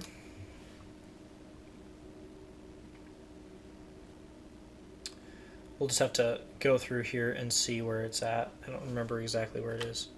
Consists of 7 each day. We meet during second period to work on robotics with additional lead build whatever is needed. 2020 was Crimson season. Whereas I know we have. We felt this was inevitable, so we took precautions such as preparing it till late August for an hour a day, 5 days a week. Unchanged from the previous year, we had plenty of time to strategize and polish our existing bots, allowing us to bring them to a higher level of competence. These bots came from. We prepared strategies in the virtual competition. Oh, there it is. Okay, so this was our disruption. So this was before we knew that runs and this year was going to be virtual. Very sad. We were still looking and thinking about GSER, and we thought, and this is the thing, we thought Well, there's a couple things that can beat this run that we have. One of them is obviously titanium. If someone could get the titanium and the times 4 multiplier, we're hosed. So, what can we do to block titanium?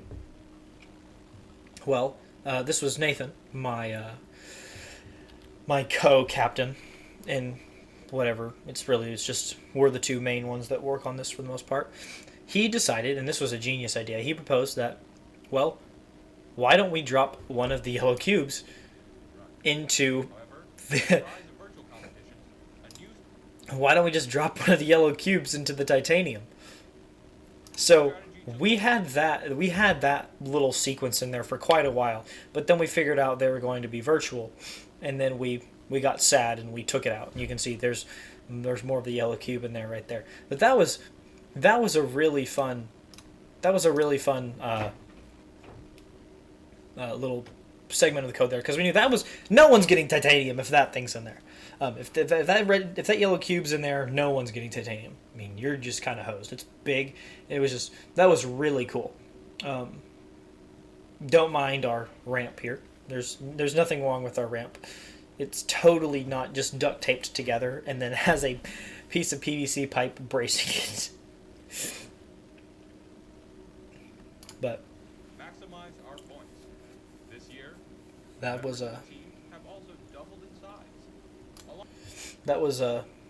this was a fun run. This was a good year. But this was our disruption. That was our genius disruption. That was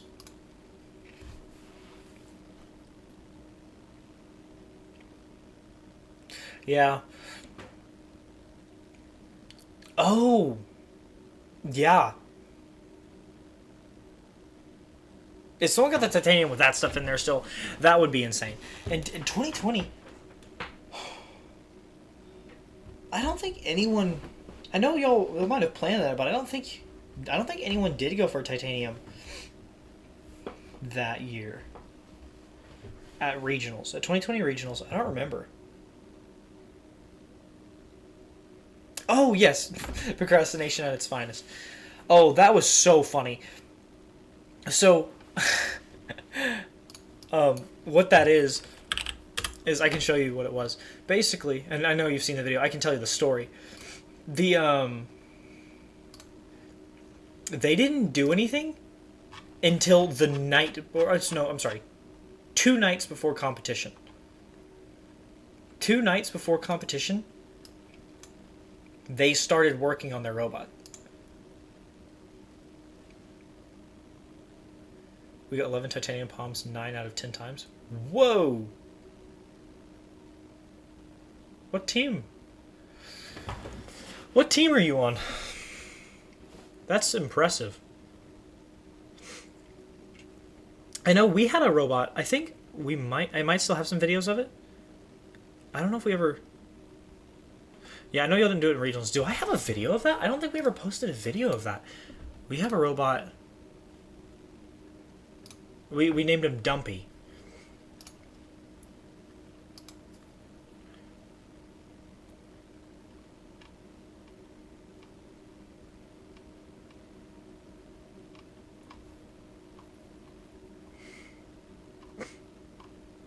No, we don't have a video on the channel. I could show you. I could show that. I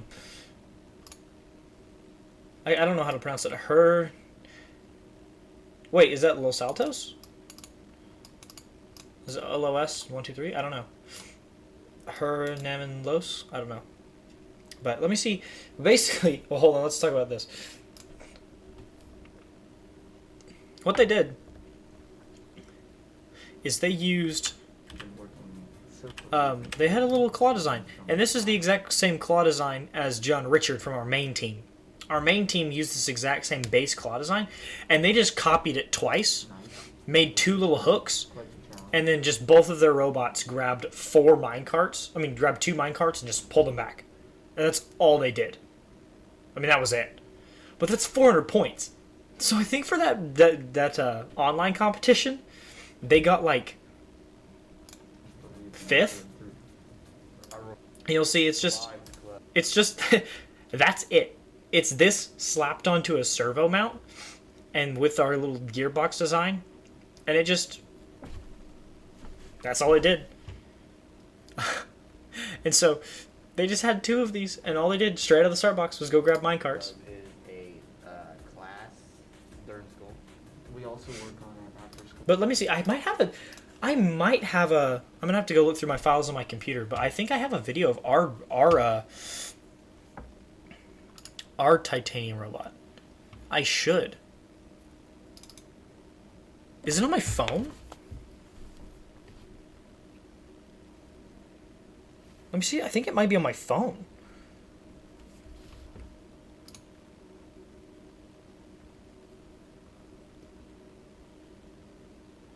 Oh, man.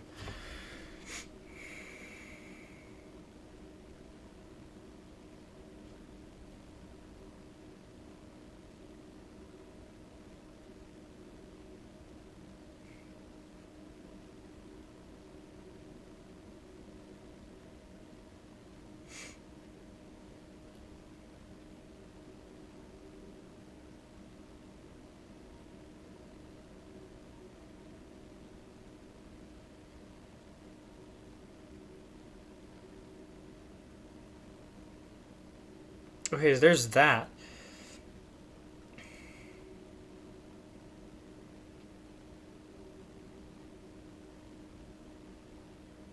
Okay, here we go.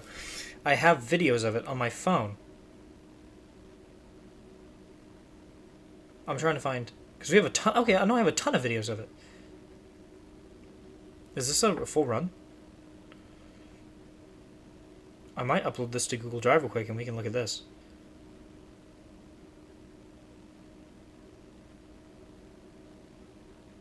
Oh, yeah, no, our timing was off. Okay, yeah. I will upload. I'm going to upload a couple of these so we can look at them real quick. Because these are actually... This is our G-Ser run. And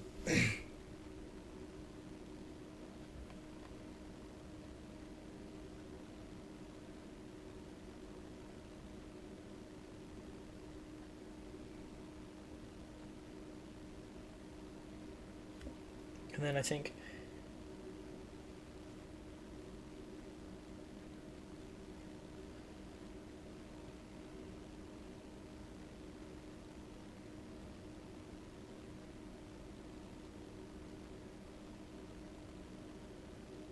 Yeah. So I'll upload these to my drive real quick, because these are actually...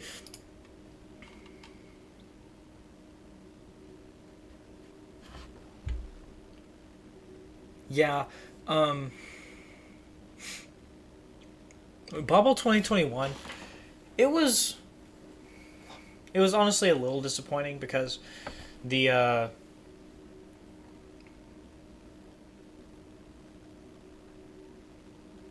because of all of the, it was a smaller, much smaller turnout, and it just my stream might go a little fuzzy here for a minute. I'm doing an upload over the Wi-Fi, but it was a little bit of it was a bad turnout. I think there was only 23 teams at G-Ser, maybe not even that. And the regionals was fun. I think the regionals is basically us versus Los Altos, for the most part. But it was good. G-Ser was a little.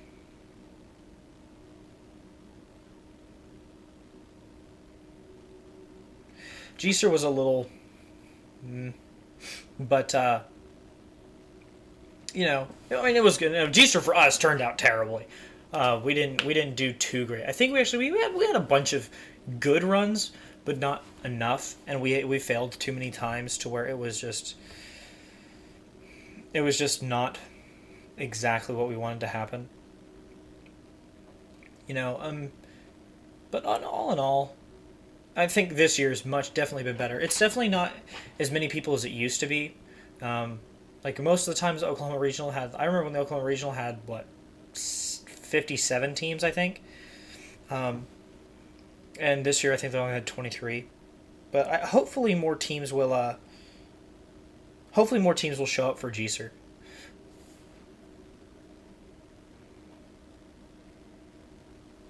That'd be really nice.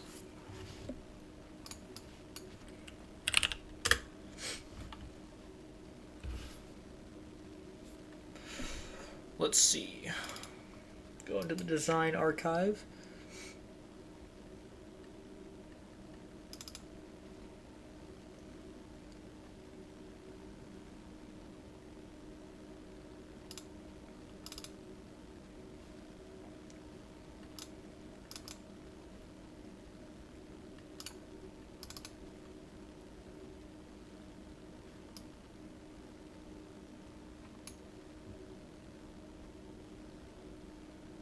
Oh, hey. You want to see something interesting? Well, at least you get to go the first day. I think first day is only practice, usually. But, that's still, at least you get to go for a little bit. But look at this. This is interesting. This is funny. So, this is our robot from this last regionals. We disassembled it completely. So I had one of my teammates go take a bunch of really high, like 1,000 pictures of it, right? But look at that. That's how you connect two servos together, baby. Just use servo tab to servo tab. What else do you need, you know? Oh, man. That was great. That was great. And so we just connected servo tab to servo tab, and it worked, which was funny. It was basically just a really, really easy and compact way to connect two servos together. So that was really funny that we did that.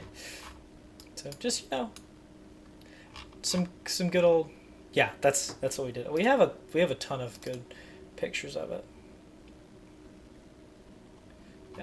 So this is the disassembled claw. All this was this had these two little tabs right here, and it just screwed down onto the robot, and this was pivoted here. But so this was all like this. This was screwed down.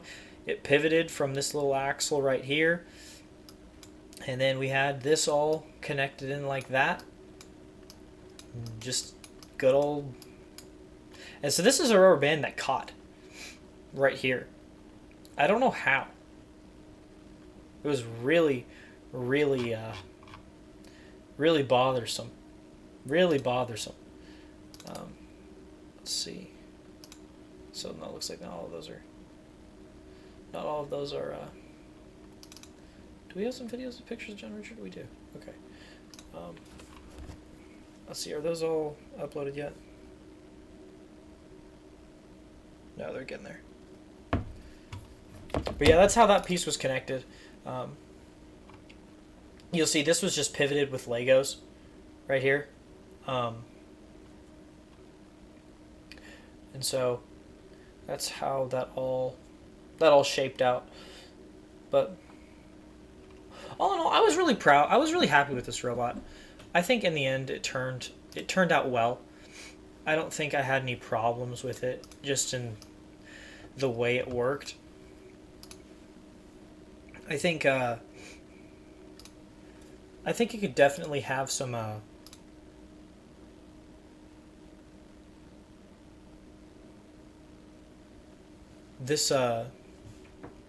was happy with this GSER.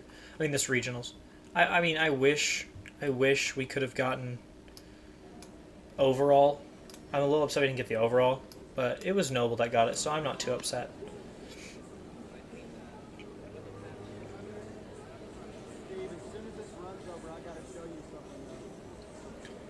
But did I tell you, Patrick? Did I tell you that this robot here was built in 2 days?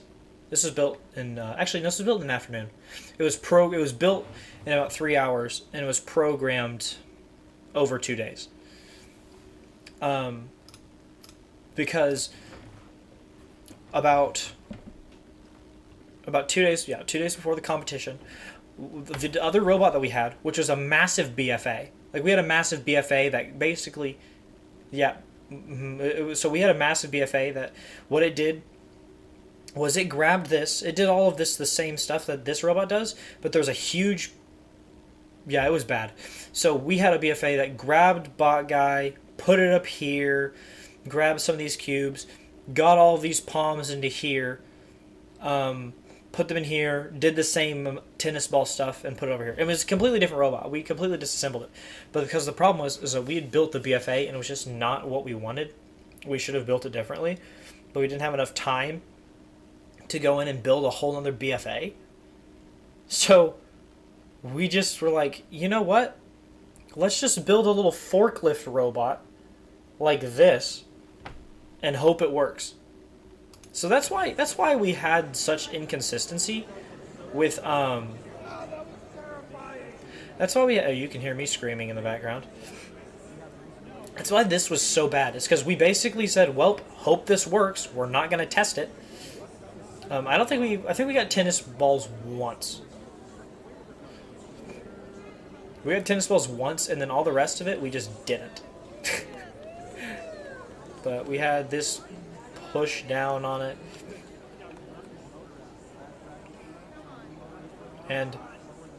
But, you know, Ringbot was really nice. I liked this bot. Good square ups there. Oh, yeah, no. BFA just, Oh, that's right. Because, oh, I bet y'all, because we, yeah, our, I forgot. Our, mechanical review is about the BFA. Yeah.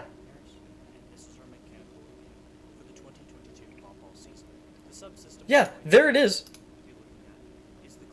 That's our BFA. It it didn't work. I mean, it worked about 90% of the time, but I think actually probably more like 85. We're just like, you know, and then the servo burned out like 3 times in a row, and we were like, this ain't working.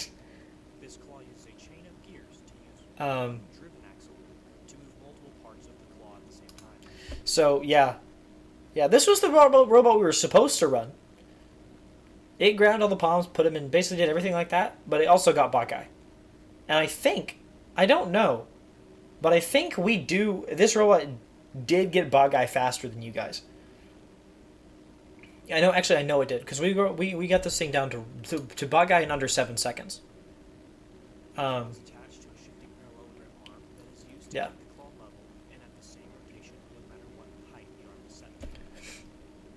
Yeah, so we got bot guy. This was all early stuff. I know, burning out during comp is the worst. I mean, it really is just hard, and it's just it's bad.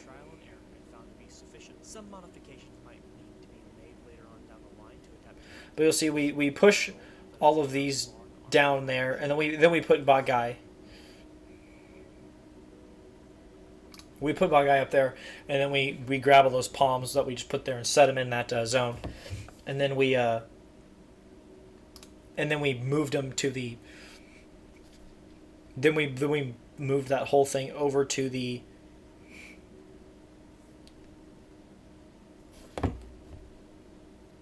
We moved that whole thing to the tennis balls. We dumped all the tennis balls in there with it, and then we put that all in the start box. But yeah, so no, it just didn't work. We're like, you know what? Ringbot alone will be fine. Let's just leave it how it is, and it's gonna be fine. It's gonna be fine. You know, it wasn't. We kind of needed the BFA, but.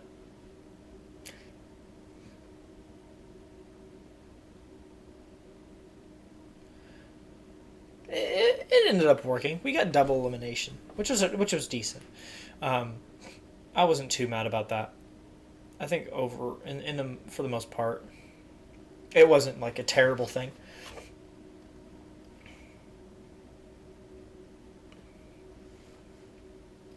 I think this was really. There's some videos. Wait, hold on. What is this? Is this Los Altos?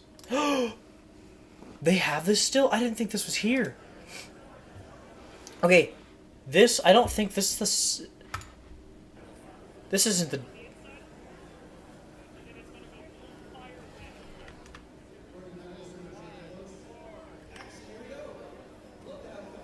Oh my goodness. Oh wow. Okay. This is a good run. I didn't know this was still... I haven't been able to find this. I guess I should have just looked in the channel. Oh. So, Patrick, there was an Austrian team that came. They were insane. I mean, it was so cool. This is the... And they got Bot Guy fast. But, I mean, this was neck and neck the entire time because they grabbed Bot Guy, but Los Altos grabbed the blue cube, right? And then, like... I think this year, I think Los Altos specifically moved which one they went for first, Bot Guy, or, like, left or right, because they knew Austrians got to them faster. Los Altos? No, this is the same G-Sir. Oh, it was... And so they were neck and neck the entire time. And this was insane because all of the teams watching knew what was going on. I'll tell you a story about what happened the run before this, too. That was just insane. Oh. Did they? I don't remember. I don't... They didn't win this one. They might have. Because I know Los Altos won this year. But, I mean, just speed on both of these teams. You'll see, I mean, both these robots. And what's really interesting is they both do almost the same thing. And now, I love this, this thing is cool. Right? It's just a big hopper. That's like, so I think, y'all did something very similar to this, didn't y'all?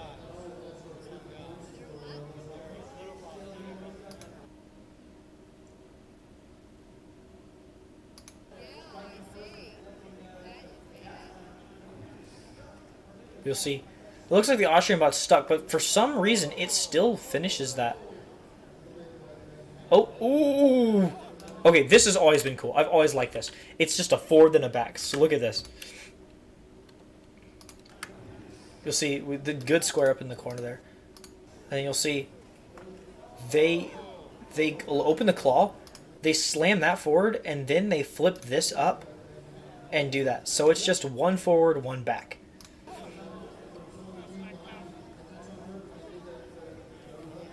You'll see they're just... Oh, so and then it starts going. So they have to be using accelerometer. They're using accelerometer there to know how far they need to go. But you'll see they suck up all those blue palms into there. Square up there.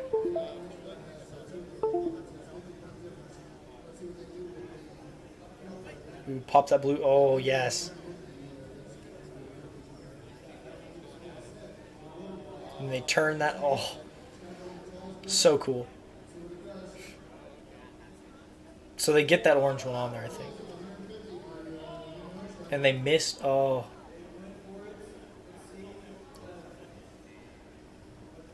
Just.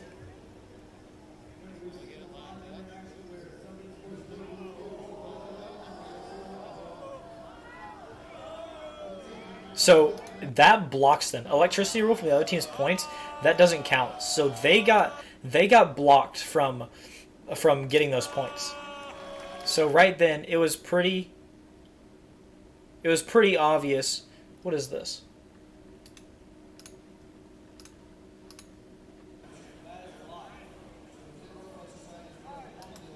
Wait, is this it?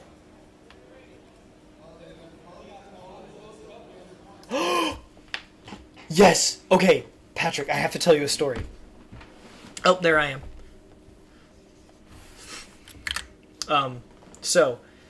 Both the Austrian team and Los Altos were coming into the finals undefeated.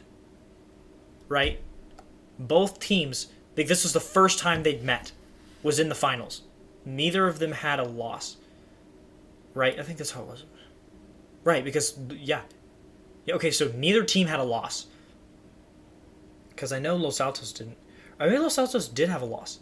I don't think they did. So this is actually the semifinals. No, that's what this is. Okay, so this is the semifinals. right? This is the semifinals. That's how they met. Neither team had a loss, right? When the Austrians showed up, like on day one, Los Altos was already, and I remember them telling me this because we played Smash Bros with them we played Smash Bros with Los Altos because our pits was right next to theirs. Los Altos waited because they saw that the Austrians were hiding something in a box that was covered, with a towel, and they were not showing a robot. And they were just, it was like they weren't showing it, right? And there was just a bot in there. They had 2 other robots, but they knew that there was something else under this towel that they were hiding. And they knew that was probably a disruptor robot. And so eventually, I mean, they had a person. Los Altos had a person from their team, like, constantly watching and waiting for them to use it. So, because they knew they needed to know if it was going to affect them. So, one round, they finally use it. Los Altos jumps into action. They have like 7 cameras on this robot.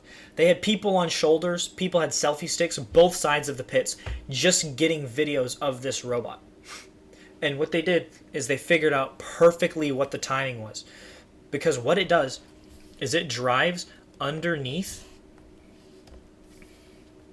It drives underneath like the archway here and comes to the other side, ejects like 2 wings, and just starts moving around, right? And so, if that was to happen, Los Altos would be completely screwed, because this takes up the center of the board. This is going to move around, and it's going to mess this up too. But Los Altos saw that that's what this robot did. So what they do is they knew this was happening. They had the videos, and they knew exactly how to time it. Oh, it was insane, and they were telling me about it. We were talking, and I remember them coming back, and they were getting ready and preparing this to be able to do this. And so they knew, okay, it's going to come through that middle tunnel. What we need to do, and I'll just show you what they do. It's so cool. Watch. They immediately turn around, and they just drive straight up to, and they just plug the hole. Just plug the hole, and that robot can't get through. Everyone was going crazy. It ejects on the wrong side because it can't get through, and they mess themselves up. So these guys are grinning ear to ear, and Austrians are just upset because they just disrupted themselves. And now they go about their run as normal.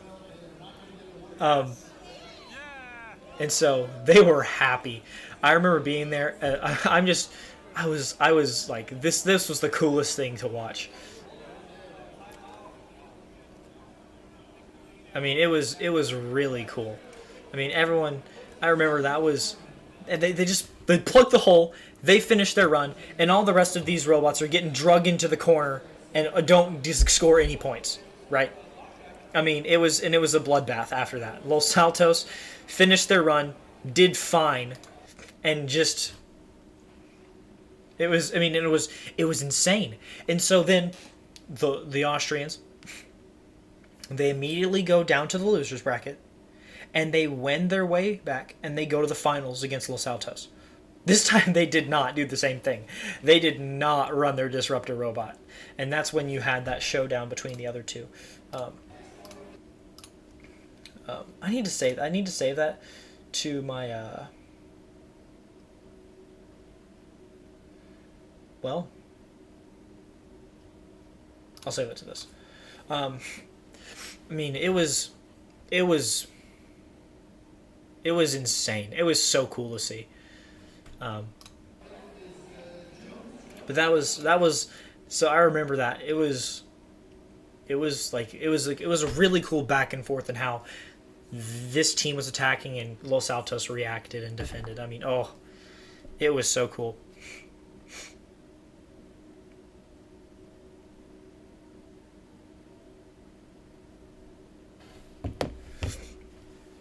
I remember that. That was quite the day.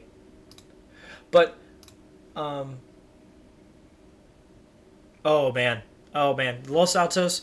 This competition, I was just because we sat right beside him. Like I brought my Switch. They brought theirs, and like we made Switch stands out of Legos, and we're like playing Smash Bros together over there beside him. So it was really cool to hang out with them. And yeah, Los Altos. Los Altos is a really good team. They did some really really cool stuff. And it was just really really cool to see how they did everything this year. That year, I mean, because they went undefeated, and I think they went overall in seeding. They won overall in this as well. I mean, it was really cool, especially with this run was just so cool. So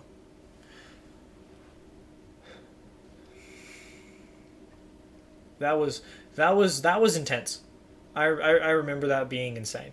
I don't think it was as cool as there was one run, because the Austrians had some other runs where they knew that the other team put the blue cube down before them, and they didn't. This team, like Los Altos, holds it there, but there's a couple teams that just drop it up there and then go away.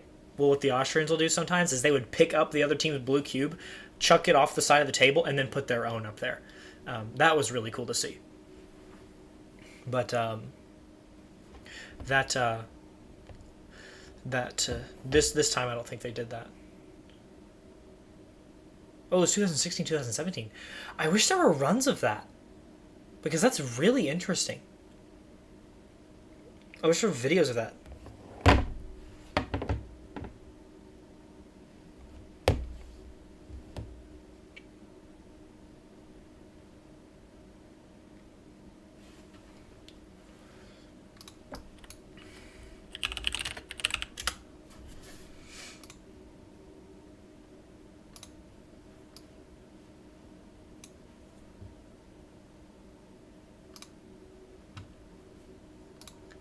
See if those.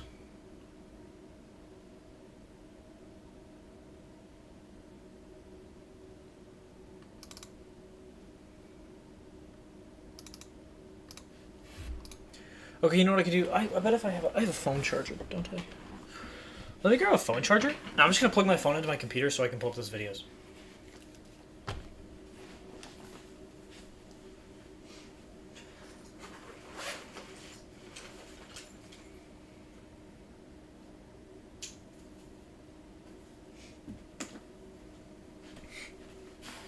Or actually, wait, you know what? Are those on Google Photos? Those might be on Google Photos.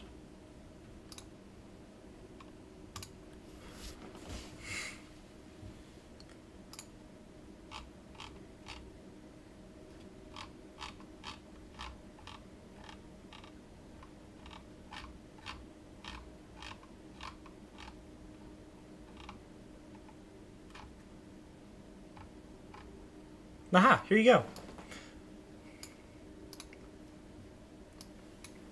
It's already uploaded. I don't need to upload this.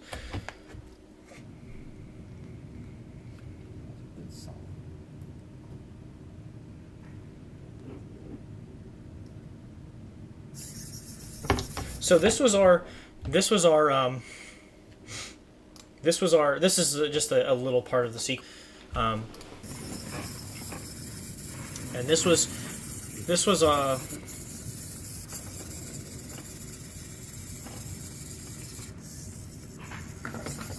so the way this worked is it was actually just a big open panel like this, and this bar right here could slide across like this. And so what it would do is it would come down on both sides like that, and that would close down. Did it close far enough? I think you can close tighter, can it?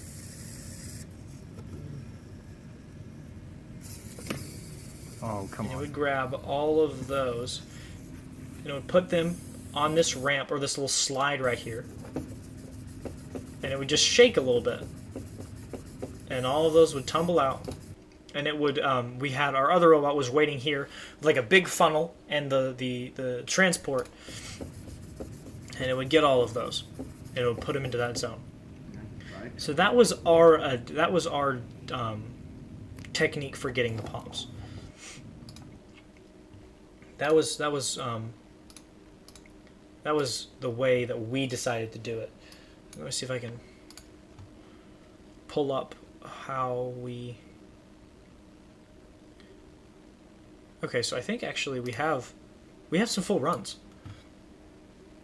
I don't think these are complete or good. I think these are pretty early on in the process.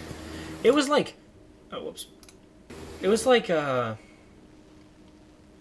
think it was like 98 degrees outside, and we were all just sweating bullets because we were out in the shop outside and it was boiling hot. So we had the massive fan roaring in the background. And see, this is a modified Big Bertha. I mean, you'll see we actually had a... We didn't have to wait for light yet.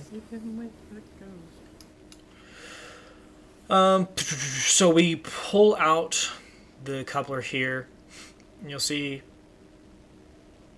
Oh, whoop! Oh, that tells you how that run went.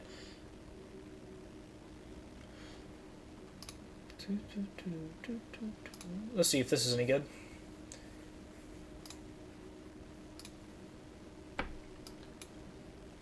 I think we were actually having trouble with...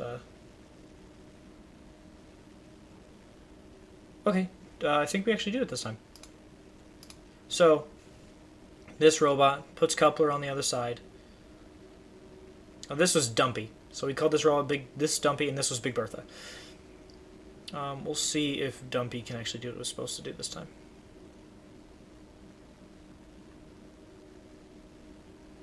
Nope. So this was pretty early on in the process, so I'm not surprised. I think we do have some videos of it mildly working. I know we stopped videoing for quite a while.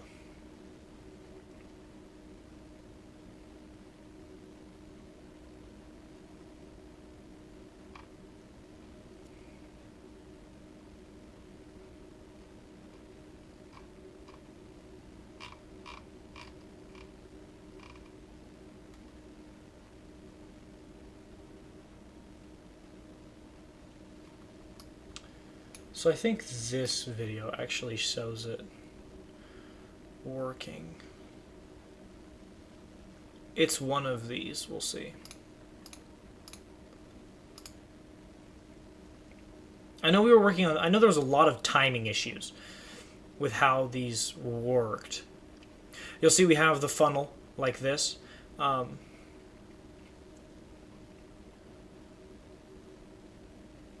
me see if I remember. So we hit the line follow here. I think this actually works.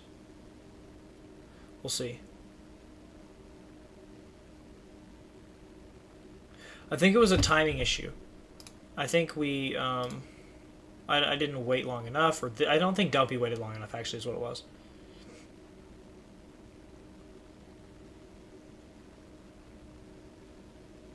I had a distance sensor scan right there. Pick up the coupler.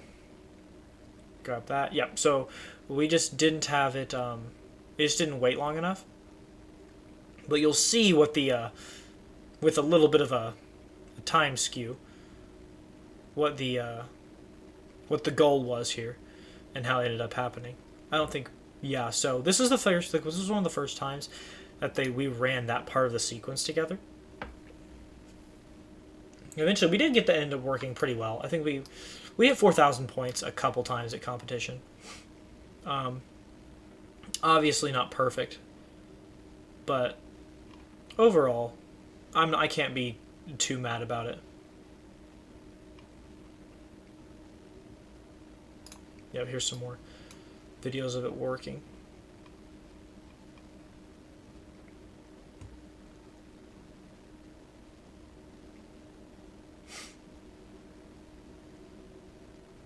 This is a fun robot to work on. It was really hard, but it was a fun robot to work on.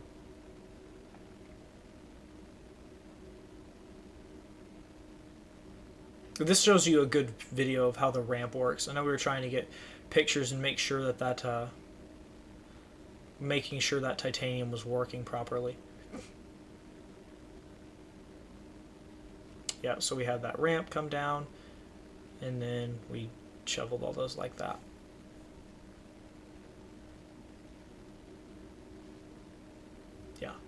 So, there's this random photo from my camera roll. But that was how that worked. Ooh. All right. I think that's about 2 hours right there. I think I'm going to call it good there. And this is fun. I definitely think this could be something that we could do again. Thanks for hanging out, Patrick. Definitely made this worthwhile. I'll definitely do this again, I think. I'll probably cut up a couple of these, especially the more structured ones at the beginning, before we just kind of started chatting. But I'll figure out which ones. I'll figure out and make some actual just Botball analysis videos out of them and upload those. And just so I can, work on those. But I think eventually I'm going to start doing Botball analysis every week. And maybe do maybe a video on line following. How to make a slow servo function, and do things like that. And maybe some more mechanical stuff. I think that could be really helpful. Yes, I will be at G-Star this year. That is the plan. We started... Oh, my computer's dying. We started working on it. Yeah. Oh, yeah, thanks. I already took my A-push test. Just 3 more to go. Oh, man. But yes, we will be going to G-Star this year. We started working the day after regionals. But it's definitely in the cards for us. Oh, yeah. Yeah. So G-Star should be interesting. I'm excited for G-Star. I think there's going to be some really good robots at G-Star. I think we're going to see a lot of horizontal, unordered horizontal rings. I think we're going to see a lot of those. I think we're also going to see a lot of palms. But we'll see. It's definitely going to be interesting to see how that all shapes out. But all right. Anyways, I'll see you guys later. Thank you for joining me.